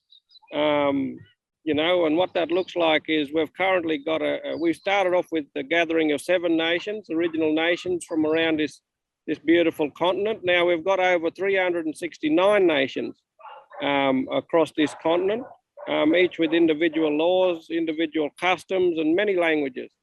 So we're all diverse in our own right. Now we're up to almost 40 nations here that's gathered out front of Old Parliament to establish, you know, governance under our law, which is LORE. When we talk about LORE, we refer to natural order. So the law that was here since the creator, since the beginning. So LAW, as some may or may not know, it's something that was created by men, for men. We've seen the manipulation, we've seen the damage that it's done. LAW has never worked. And I believe that we're in a particular time at the moment here in Australia that, we're not just coming in to dismantle the government, but we've got an alternative, which was here before the LAW system came into effect. So, for example, if people are not familiar with 1788, which was when Australia was colonised, those that, put their flags on our shores, well, in reality, when their feet touch the shores of this continent, they come under the law of the land, and that still stands. Our sovereignty wasn't ceded, this land wasn't bought, wasn't sold, and that's our fight and predicament at the moment. So we don't own the land, we belong to it. Our creator created us as human beings to play our role and responsibility, and that's to coincide with the flora, fauna, water, and the land, and that's what we're fighting for. At the moment, we see that we're in a predicament where our children and our future generations are at risk, in terms of a humanity issue. So we believe here in Australia, that's our responsibility also. So going back to that traditional way of doing things and going back under LORE, it's the only way forward. And we've got, over 100 non-Indigenous people now that we stand alongside of, that are, pushers and drivers to this change, because they understand, the need for, getting back to looking after, our flora and our fauna and our waterways and our land. So I think we can feel it. LORE is much bigger than LAW. And when I say that it's inevitable, it means that it's going to happen. And we're the basically the people that are making it happen at the moment. That's amazing. It's such a beautiful, I love that the children in the background excited. My little fella, yeah. Oh. Can come say hi to us.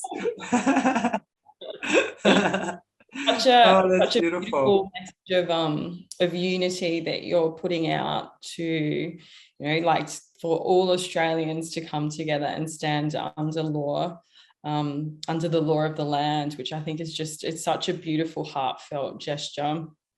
And that's what's going to unite people, is us moving forward and creating from the heart, creating from a space of love, rather than all this greed and corruption and evil that's just been around us, that we've been born into. So it's amazing. Yeah, and at the same time, my sister, is our vision, well, the creators told us that we have to walk through those doors together. And that means, the current authority, that means non-Indigenous people, people from all different diverse backgrounds.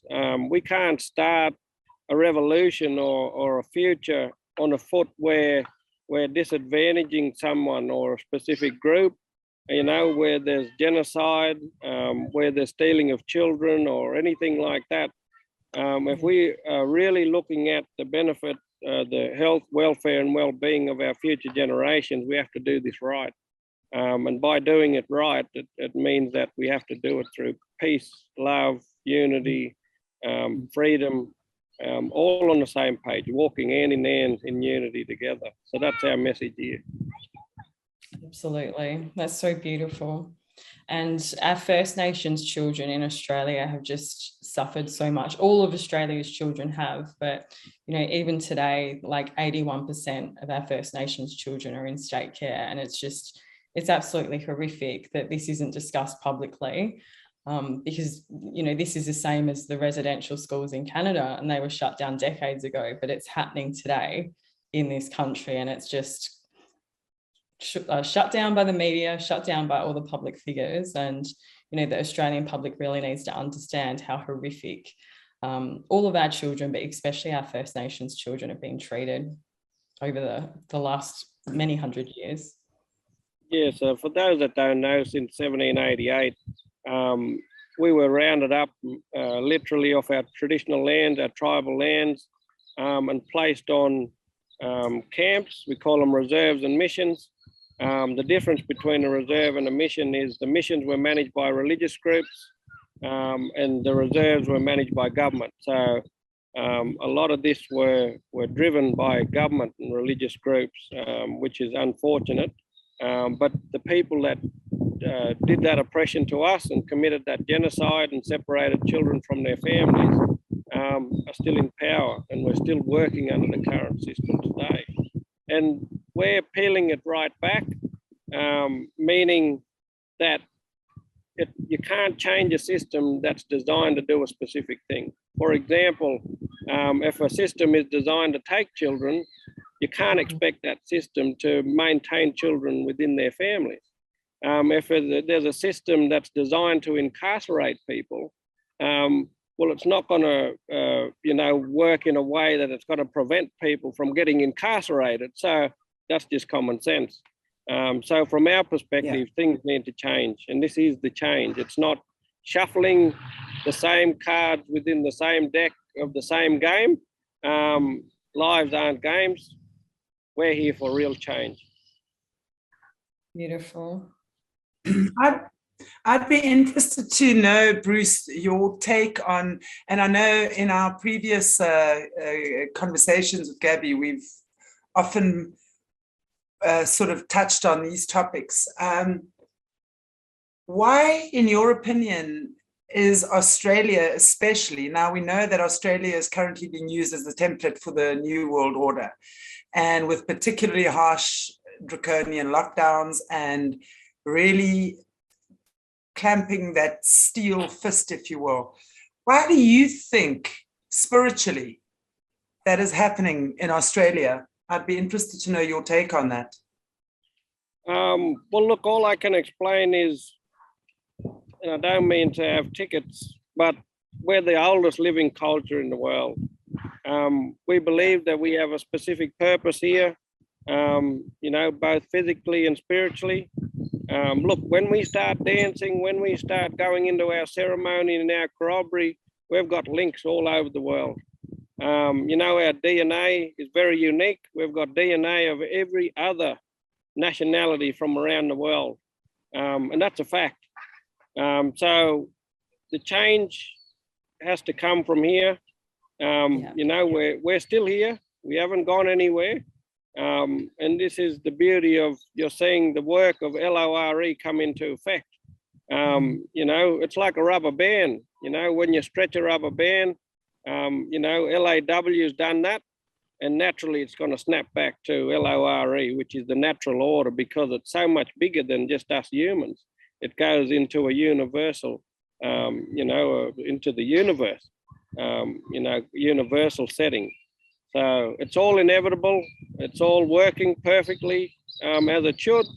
And us Indigenous people, we can identify and navigate that to ensure the survival of humanity on this planet, and specifically on this continent. Amazing. And I absolutely agree with that. Another question I have for you is, Gabbi was saying as well that there's such a high percentage of your First Nation children in childcare right now. Can you tell us also what your opinion on that is, why that is? I mean, I think we understand the nefarious agenda, and especially with children and people of that essence. I mean, we know what these guys look for. We know what they want. So it's no surprise that they are after special DNA, put it that way. What is your take on why that is happening, and how do we stop it? How do we change that? It's not just, I hear you, and I totally agree that I believe that because Australia has you guys there, that is also a big reason that this is happening, because it's almost like that's where the shift, the alchemy has to occur. And that's why there's so much negative attention on Australia right now. It's really just to wake people up. So if you could tell the world something about the Indigenous children of Australia and why this is happening, what would you tell us? Yeah, so look, the reason why, I suppose, is, as I explained, in terms of LORE, our Creator created us for a specific purpose. You know, a lot of other religions have a different view, that humans have dominion, they have control, and whatnot, whereas our culture is totally different. So in terms of the colonization or the implementation or the assimilation into the Western society, our mob really struggle, you know, because we're still strong in our culture, we're still strong in our tradition, we're still, you know, we've still got that connection to our Creator. So we speak to our Creator directly. We don't have no prophets. You'll understand in our, what we call our Dreamtime stories, and in our song lines, we don't have prophets. We speak straight to the Creator himself. He shows us. This is why we're here doing this amazing work at the moment. Yeah, and it's simply because, you know, our children don't fit the Western society, or even our men fit the Western society, which is why you see our Indigenous men with high incarceration rates. This is why you see our Indigenous children make up a high percentage of children being removed within this country. So yeah, it's simply because we don't fit the Western system, and we're not designed to do that. And in a way, I'm happy and I'm glad, because when we talk about the best interest of this land, flora and the fauna and the water, in particular where I come from, up Western New South Wales, we've just come out of a 10-year man-made drought. Look, that drought, my grandmother, she lived she just couldn't see her 100th birthday, but she said she's never seen that the river in that condition in her lifetime. It was man-made. There's a lot of floodplain harvesting. There's a lot of, you know, damming of water. There's a dam in Central Australia called Gabbi Station, which holds more water than the Sydney Harbour, which is ridiculous.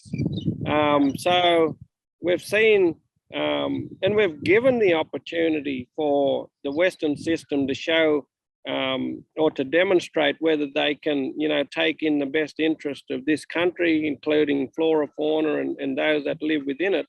But we've seen the destruction also over the last 230 years.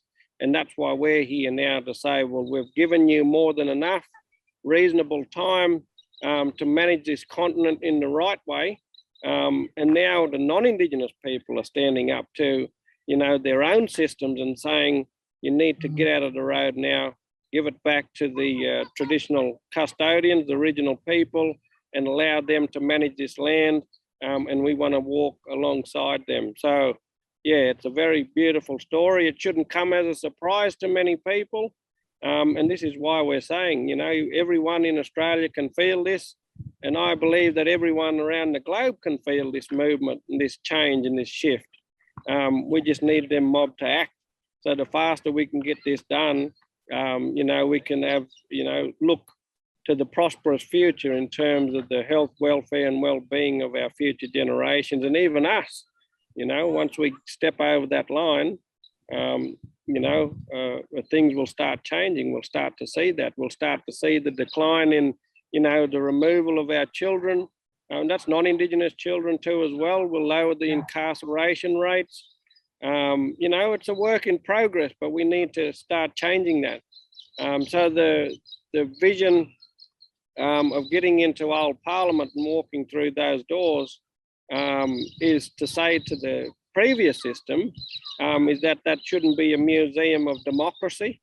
Look, I must have learned a different definition of democracy, because we're definitely not seeing it, especially in Victoria, where we're seeing, you know, 400,000 people that are marching in the streets, and still yet a bill is being passed that overrides people's human rights. So this is not a museum of democracy, it's a museum of genocide. You know, they've made decisions in this old Parliament that have seen many children, you know, the start of children being taken away, the start of the incarceration of our people.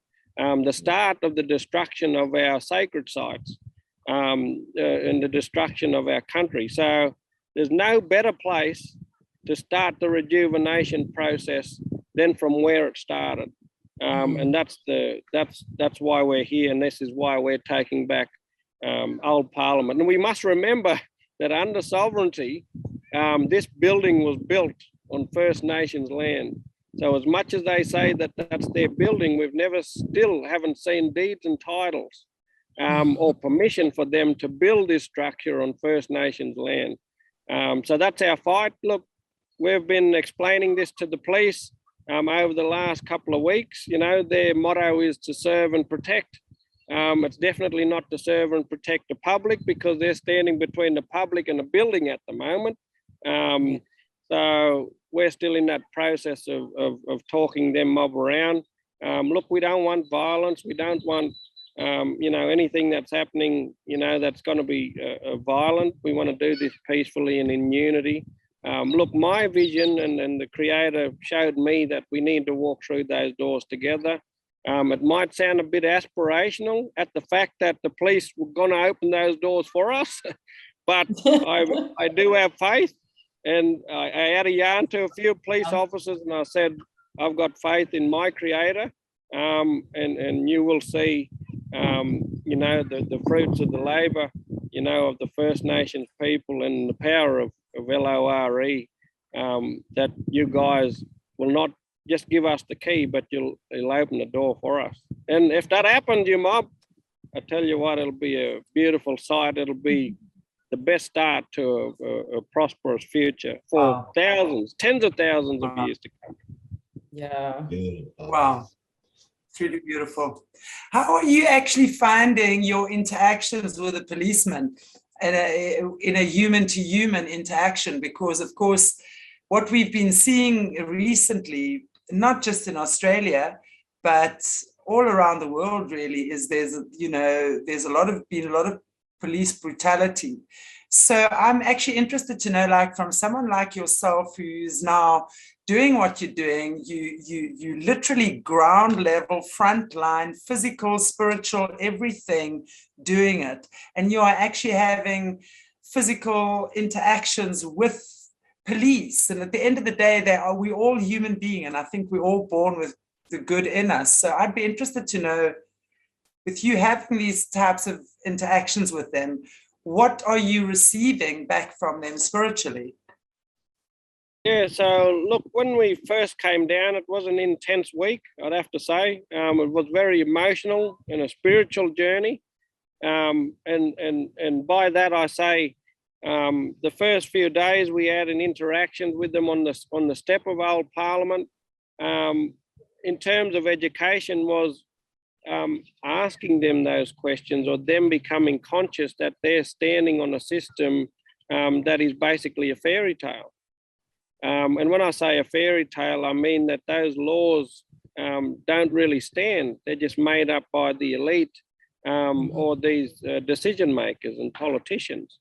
And they really understand that. I firmly believe the only reason that they're standing there is because they have a mortgage, they've got a car loan, they need to feed their families. Unfortunately, they're caught in this system now where it's hard to think outside of. When I was frontline, holding the front line there, I was actually standing up. You've probably seen an image with me standing there with 30, 40 police on the top step of old Parliament. That was a gesture to say, well, we're no different. We're the same. We all bleed red. You know, we've all got the same predicament, but we need to look forward to the future. And look, the first 2 days, I've encountered 8 police that really had tears in their eyes. You know, the police could have been more harsher than what they've been so far. Look, we've got a good relationship with the bosses, and in reality, it's not the soldiers on the ground. It's really the elite, the decision makers, and the politicians behind that are driving this mob to do this job. So they don't really want to be doing it. They understand that they're caught in that predicament, and they want a better future for their children. So when we're standing there and talking about peace, love, unity, and freedom, that's a universal language. That's a universal feeling, and they want that as well.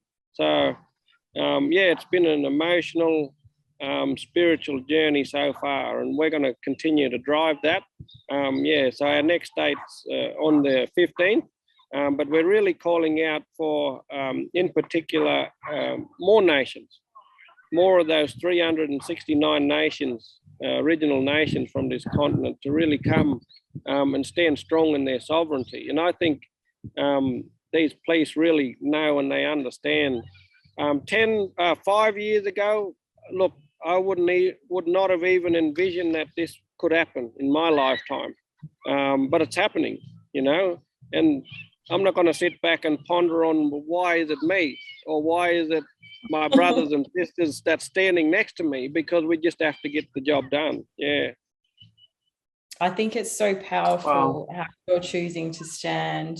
You know, you're standing just in your truth, in love. You're not standing there pushing or fighting anything. And you're really giving, you know, these people, like you said, the police, this opportunity to, like, you're holding that space so they can, like, go, wow, we've been deceived too. Like, we're actually on the same side. And I've seen that in some of the pictures and the videos that I've seen, just that, like, recognition in their eyes coming through. So thank you. You're doing such an incredible job. Beautiful. Yeah. That's what I wanted to say to you. Yeah, we've had Sorry, I just wanted to add. Sorry, you're right. No, go ahead, Bruce. Please go ahead. Yeah. Oh, yeah, I just wanted to say that we've had a couple of police that really stepped outside their line of duty. Look, one of the police officers that was reared up in an Indigenous community said, I'll take my uniform off here now, you know, as a gesture to walk across with you, mob, you know. But I said, well, you've got family to feed and all that kind of stuff. So I said, you know, you do what you have to do. And they just deployed him somewhere else so that he doesn't get involved in the situation. So as I say again, it's not him that's making these decisions. It's not the bosses here that are making the decisions. It's the elite, the politicians and the decision makers. So we're trying to find that common ground, but I really want to bring those people forward. We went to new Parliament yesterday to let ScoMo know that, you know, Scott Morrison, the current Prime Minister, he's never answered an email or he's never picked up a phone. I don't know why, if they've got one in new Parliament, but for some reason they don't seem to be answering us. So we went up there with the megaphone and sat there and let him know that we were there. So, yeah. Good one. That's wonderful. Sorry, what I wanted to say earlier as well was that just when you were speaking, it became so, and I think that's why I asked you the question, because I think it's so clear what's happening with you guys there, just by being on the ground, face to face, one to one with these guys, and speaking with them. You're awakening, they're sleeping. I don't know what the word is. I want a soul, no, but it's just that part of them that knows what is real and what is true. And through your work and through the conversations you are having with them, they're awakening. And this is how we dismantle this system, is by getting their little henchmen, like that they've controlled in whichever ways they've needed to do their dirty work for them, are now becoming true to themselves and understanding really what is going on and recognizing the call of spirit. So I think it's truly so beautiful. And what you were saying, you know, you're just doing it. I mean, you're just doing it because you have to. I don't think there could be anyone better equipped than someone with that understanding as to why this needs to be done in the way that it is being done, through love, through patience, through compassion, just through taking one step at a time and knowing that there's a divine plan within everything. So yeah, it's beautiful what you're doing. So thank you guys for that. It takes bravery, it takes courage, it's dangerous, you know, and yet there you are just doing it. So it's amazing. Amazing. Yeah, thanks for that. Yeah, it's truly beautiful. I was going to ask you too, Bruce. I heard the amazing story about the fire that's been burning at Old Parliament for 50 years. And I'd love you to explain that so the viewers around Australia, but also overseas, can understand how long this has been in process for. Yeah, so there's a place directly across from Old Parliament that's been there for 50 years. They're coming up to their 50th anniversary. It's called the Aboriginal Tent Embassy. Look, we're lucky to have, you know, a lot of advocates or activists that have stayed within the preferable vision of government to continue to let them know that we exist. You know, that Aboriginal peoples are still here and that they're still wanting to do the work that their creator created them to do. So, yeah, there's a fire there that was lit 50 years ago, and it's still going today. I might show you, Mob. I'm actually at the front. So just in front of Parliament here, we've got a fire there. You should see the smoke. I'm not sure whether you can, but it's lit there now directly in the middle. So it's called the Aboriginal Tent Embassy. And they've been around now for 50 years. So this is not a movement that just started overnight. This is a movement, you know, that's been here since 1788, since, you know, Australia was colonized. So we're just, and I think when you talk about me in particular, I'd like to think I'm young. I'm 30 years old. So it's going into that next phase. The young people now understand that we don't have another 50 years, you know, we only have a month. I mean, Australia's starting to go back down into lockdowns now. I think as of today, am I right, that they've allowed five-year-olds to 11-year-olds to be vaccinated. So things need to change today, or yesterday, really.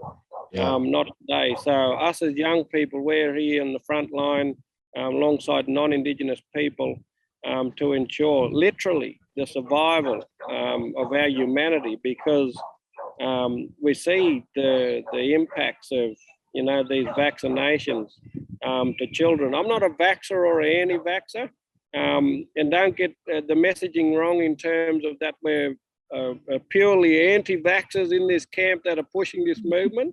That the original peoples are the ones that are pushing this, the 30 plus nations, then the many more nations that are to come to transform from LAW to LORE. So yeah, us as young people are really pushing this agenda, and we don't got for 50 years. It should have happened yesterday, and we're going to be pushing the agenda today, and it's going to happen tomorrow. Second Zoom call, that one over here. Yeah. Sorry, that was just a cue for another Zoom call. Pretty busy. You're busy. That's good. Everyone to hear.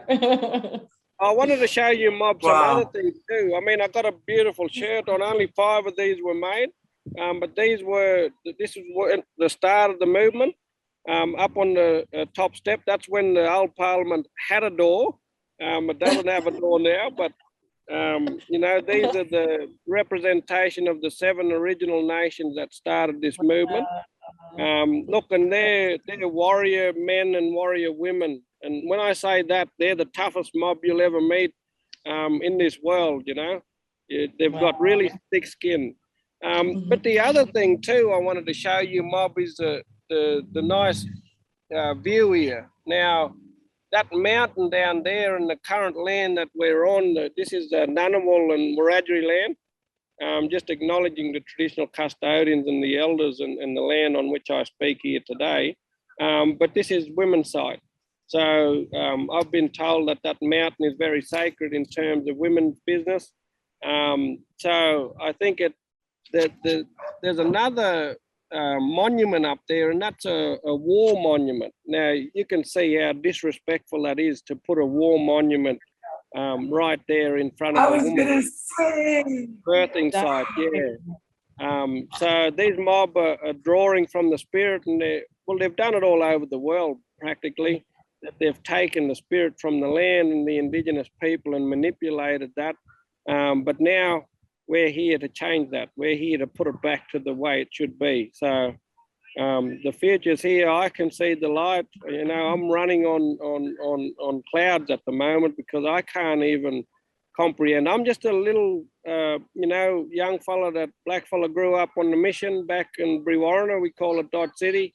And I've come down here for change. And I didn't think that I'd be standing alongside warrior men and warrior women to change this. We say, well, we're just you know, just mob from out in the scrub down here to come make a change. So, yeah, it's all very surreal.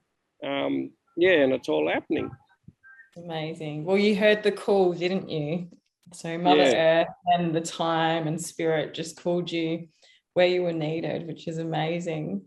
And I've heard about the community that you guys have set up, so the campsite, and that's really, you know, really beautiful because it's like a sovereign community that people are coming in and out of to stay in support, and they're sharing, they're educating. Could you tell us a little bit about that? Because I think that's just incredible.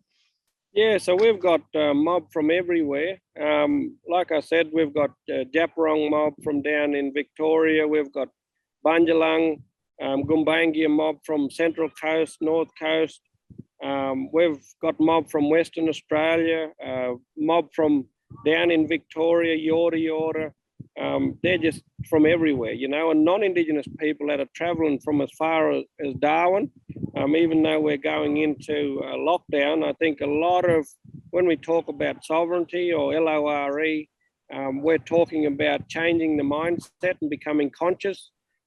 These current borders that the government have drawn on a map, or what people are familiar with, they need to really get rid of that altogether and understand that they're traveling through sovereign land, that they're traveling through Indigenous nations, and to look at the proper map and the proper boundaries. So no one should be stopping them on borders to come here and to join in on this, because this is, you know, First Nations, Original Nations, diplomatic business that's going on. So if the police are getting in the way of that, that's not right. You know, that's basically interfering with an international, with international law, which is overriding people's human rights and basically declaring war, because, you know, you just can't do that to other nations, and especially when non-Indigenous people are traveling to engage in diplomatic original nations business.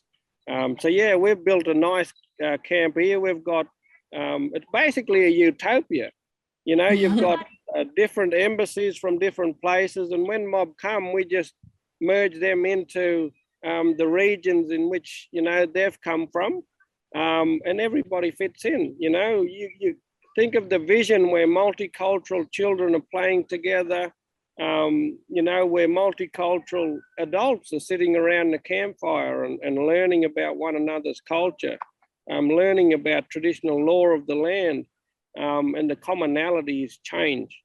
So that's the heartbeat of every conversation that's happening here at the moment. We've got security, so the men, and we've got very strong women here. I want to give credit to the women. I think some of the women are stronger than some of the men here at the moment in terms of physique. So they're leading the way. You probably see in some of the images and videos that they're standing up to these police too as well. So yeah, I mean, all those barriers are knocked down. Look, LGBTQI community, it doesn't matter. It doesn't matter what skin color, doesn't matter what your background. Look, we've got people from disabled backgrounds. It's beautiful. Even when I'm speaking about it, I get emotional because it's a reality. It's what's happening here at the moment. And people, please, you need to come down to experience and see it, because it's something, as I said, I'd never thought I'd see in my lifetime, but it's happening here now in Canberra, across the road from Old Parliament House in Canberra. So amazing. So amazing to see all these people from different places, different colors, all coming together and standing as one for the future generations as well. It's just, it's so heartwarming. Absolutely. Absolutely. That's a common It's message. beautiful what you're doing, really, really beautiful what you're doing. Wow. And I wish you so much, lucky is not the word, love, peace, because you're doing it for everyone. You guys are doing it for everyone. And I always say those of us with the eyes to see, we know what's going on.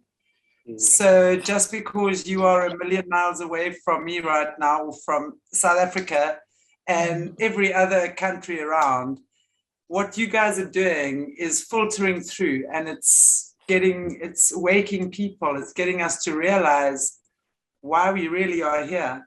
It's not about this, as you say, the LAW, it's the LORE. And that is a whole, just living with that law is a whole different life. That I do believe is what God says is heaven on earth.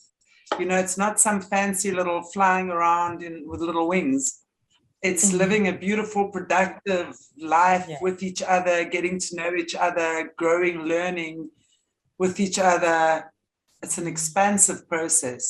So I look forward to what that is for us. And thank you again, Bruce, for what you guys are doing there. It's amazing. No worries. And in my language, we say yellow. So we never say goodbye. Yellow in my language means we'll see you again. We will. Yellow. All right, Absolutely. Thank you very much. Thank you, Bruce. Thank you so much, Bruce. Wow, that's just amazing. Gabs, what do you have to say as we say? Yeah, that was such an incredible conversation. What a beautiful soul. He's a really beautiful man, and his family is beautiful. They're just these warriors on the front line, just bringing so much spirit and knowledge forward. I believe his family, and I don't want to get this wrong, but I believe that they are connected to the water in terms of the elements. So, they do a lot of work with the land and opening things up and correcting things as well. And all of this knowledge is starting to come forward. And this sovereign community that's being built in Canberra by all the people coming forward is, this is part of the prophecies that, Australia was going to be the first place where these sovereign communities started springing up. And this is the alternative to us fighting the system, is that we just turn our backs on it and start again. And then people on the other side are going to look over at what we're doing and go, wow. So I think they're doing such an incredible, setting this incredible template for, original people and native peoples all over the world, but for all peoples all over the world, to unite, to create through love and, start building this heaven on earth that's possible at these times. So yeah, it's amazing, isn't it? Absolutely. Oh, beautiful. Yeah. I just got goosebumps just listening to speak. All the time, I'm just goosebumps. I know. You feel God's presence, the spirit, and the love inside of that, up inside of Bruce. It's amazing. It's inspiring. And I really got to check out some more of these stuff. Yeah. Beautiful. Yeah. So their big day is the 15th. They've moved it forward from the 26th. So it worked out well because we could have them on today. So more people around Australia can hopefully make their way. And I know a lot of the tribes, a lot of the elders are making their way now as well. So yeah, and I think can you just just tell people in a succinct way what it is, just maybe if those in Australia still want to go, can you just tell them, how do they get there? Is there anything organized, or do they just make their way there? Pretty much is, it's called, from what I've seen on the flyers, like an open corroboree. So people are just invited to come in on the 15th of January, which is a Saturday, and meet at the old Parliament House in Canberra. And then the camp, so the sovereign camp that we're talking about, is right next to that as well. So it's all very much in that same area. So yeah, it's really just make your way there. And I'm trying to wow. share as much as I can on Facebook and Telegram. Some of the stuff's getting removed, of course. Just there's some really lovely pictures of the camp and videos and that sort of thing of what's actually happening in Canberra. So people can jump onto my Telegram or Facebook to check those things out as well. Wow, that's amazing. And I'm truly so happy that Australia is doing what you guys are doing. Really, really, really. And even though, I mean, I would love to be there at this point. I want to tell you, this would be something. I wouldn't even hesitate. I mean, I'm not a crowdy person. You're not often going to find me doing things in crowd. But this is definitely something I would be participating in for sure. I It's think history that's in the amazing. making, isn't it? Absolutely. And I think as South Africans must get our A's into G, yeah, because I think really, you know, when we're looking at our cultural history as well, and I mean, again, you're looking at exactly, it's the Khoisan people, the Bushman people. Yeah. I mean, their tribe is this, the land here in South Africa belonged to them. This was Khoisan Bushman land that was literally robbed from them. And now all the other tribes from all over Africa are claiming South Africa, which never was theirs. It's the Khoisan people's land. And we need to actually as well start working with that, because when we've got these really very powerful tribes, and it's like what he says with the Khoisan, with the Aboriginal people as well, they don't adapt to the Western civilization. And it's the same thing with the Khoisan people and a lot of the African people, although there's a lot of Westernization that's been happening in our cultures recently. But with the Khoisan people, they are completely land people, nature people. And I know that happened with the First Nation people in Australia as well. Well, this is what an Australian told me many years ago, is that they were deliberately given stuff like alcohol, which doesn't sit well with them. And then, of course, when they start drinking alcohol and stuff, that's when they would maybe get violent or completely out of sync or whatever. And then, as you say, incarcerated and kids taken away and stuff like that. So it's been a very manipulative, devious tool, alcohol, that has literally broken down the First Nation people there. And it's the same thing here. You know, alcohol is a poison. It is a poison. And, you know, when we drink that poison, we are poisoning ourselves, and it affects different people in different ways. But when you're so close to earth and you're so close to nature and your body is so pure and your spirit is so pure, and suddenly, you know, everything goes haywire because the communities and this and the government is wreaking havoc. They've got nothing left. Alcohol is an easy fix to make it feel better in that moment. We know that. That's why alcohol is such a popular drug. It is a drug. And anyone who talks about marijuana or whatever being a gateway drug, no, cigarettes and alcohol are the ones that are the most easily and freely available. And let's never forget that. You know, let's not blame marijuana and I don't know what else people blame. The gateway drugs on a physical level are alcohol and cigarettes. And most people can just, well, some people can maybe just stick there, but when we're looking at kids and stuff, it opens up into a whole lot of other stuff as well. And it's freely available and abundantly available, you know. So we also need to really understand what we need to do as a globe,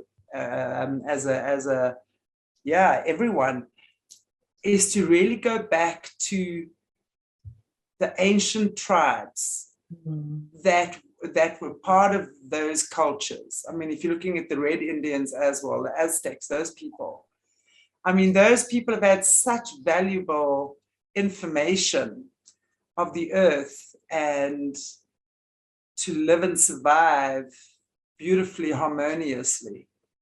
Absolutely. And those are the tools, because as Bruce was saying, you know, they've never lost their connection to spirit. And that is the biggest thing.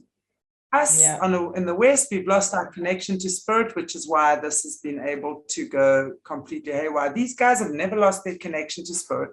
So can you imagine how tough it's been for them all these years, this tiny tribe that is holding this connection for just about every other person on this planet. I mean, gosh, what a job they've had, right?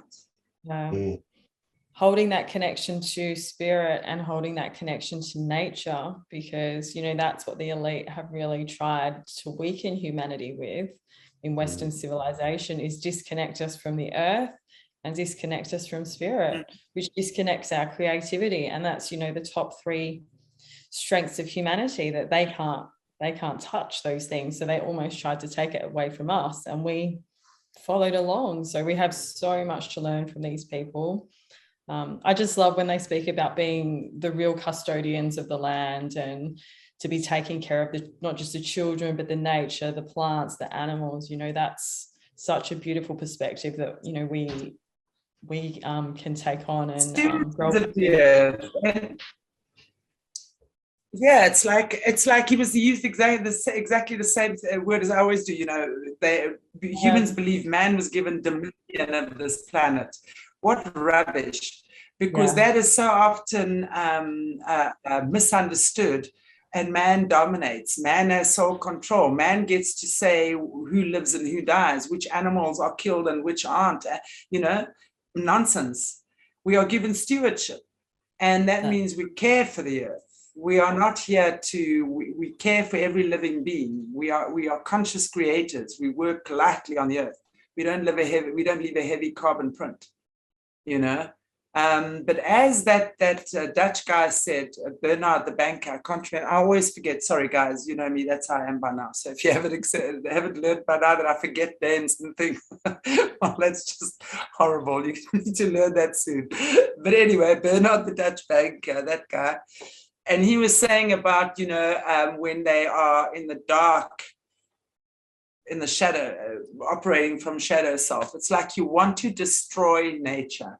You want to destroy life. You want to destroy everything that is beautiful, that those of us sitting here deem beautiful and sovereign and want to build life and create life. They want the opposite. So the minute there's something that's giving that opposite of taking the life, you know, and replacing it with, oh, we'll just give you food. Don't worry, come to Pick and Pay or whatever every day and you can buy your veggies there. You don't have to grow your food. You can go and work and don't worry, we'll take care of that for you. No, you don't have to make your own clothes. You don't need to make your own beautiful fabrics and garments and things anymore. We'll just have all these fashion houses and give you the fashion statements that we think the world wants right now. That's really what's happened. And we've gotten swept away in that, haven't we? So there's been small groups of people like the Khoisan, like the Aboriginals, like some of the, you know, the South American tribe or the North American tribes and South American tribes that have really held the roots for the planet by staying free and staying connected. They've done it for all of us, not just themselves. So I think we must remember that. And the more of us who reconnect back to spirit makes it easier for these people who've been doing it for so long and tirelessly. And it makes it easier for us as well, because life just becomes a whole lot more peachy, right? Yeah. Love that. We're all supporting each other. It's like we're just weaving this fabric, you know, and like we can finally help support these, you know, cultures that, thank God, they didn't fit in. Thank God they held on through so much genocide and pain. You know, they've been going through this for hundreds of years, and we've been going through it for 2 years, and we're like, had enough, you know. They've been going through it forever, exactly, generations. So, you know, we owe them so much. Absolutely.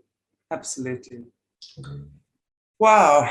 Well, and on that note, I've just checked the time, and as per usual, time flies when we're having wonderful fun. And we'll have lots more fun times like this. But so tune in, same time, same place next week, and we'll have more for you on what's happening in Australia. And then maybe we can also just see how this gathering is the word the gathering of the sovereigns in Australia's gang. Guys, let's pray and let's just be there in spirit with the Australians right now and the First Nations people. I think it's such a beautiful, brave, courageous step that your country is taking. And even, as he says, the non-Indigenous people, you know, and a lot of those non-Indigenous people I believe in reincarnation. I have no doubt in past lives have been Indigenous people as well. You know, we're all born of the same spirit. We all come from the same creator.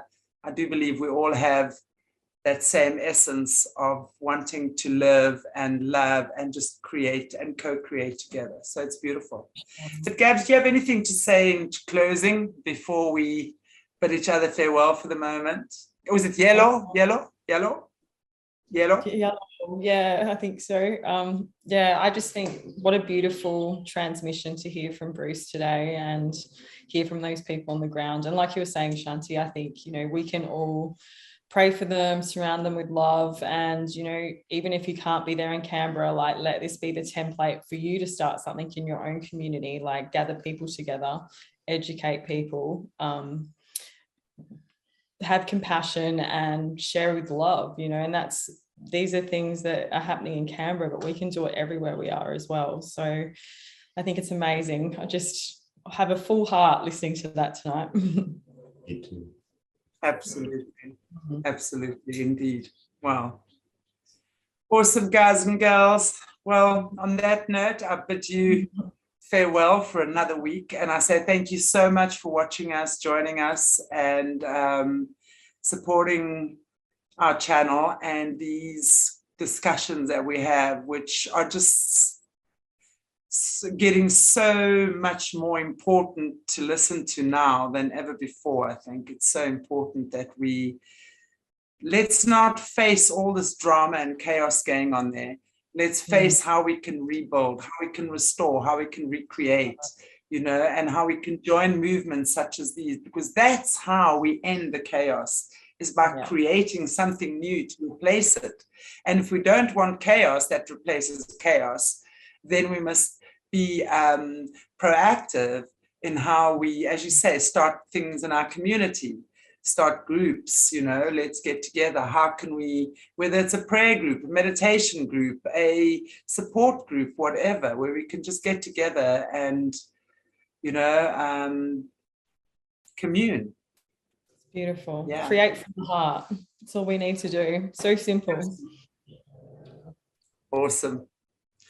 Okay, everyone, thank you so much. And if you haven't already, please give us a like, a share, and a subscribe. Find us on Facebook, BitChute, Twitter, Telegram, Odyssey. Are we on Odyssey? Mona, can we post a link on Odyssey? Apparently that's pretty cool. So yes, I haven't even seen our stuff on Odyssey yet. Okay, awesome. Yeah, guys, thank you so much. Take good care of yourselves. God bless you all. And we'll see you back next week. Same time, same place. And have a beautiful week. Ciao, everybody. Yeah, cherry guys.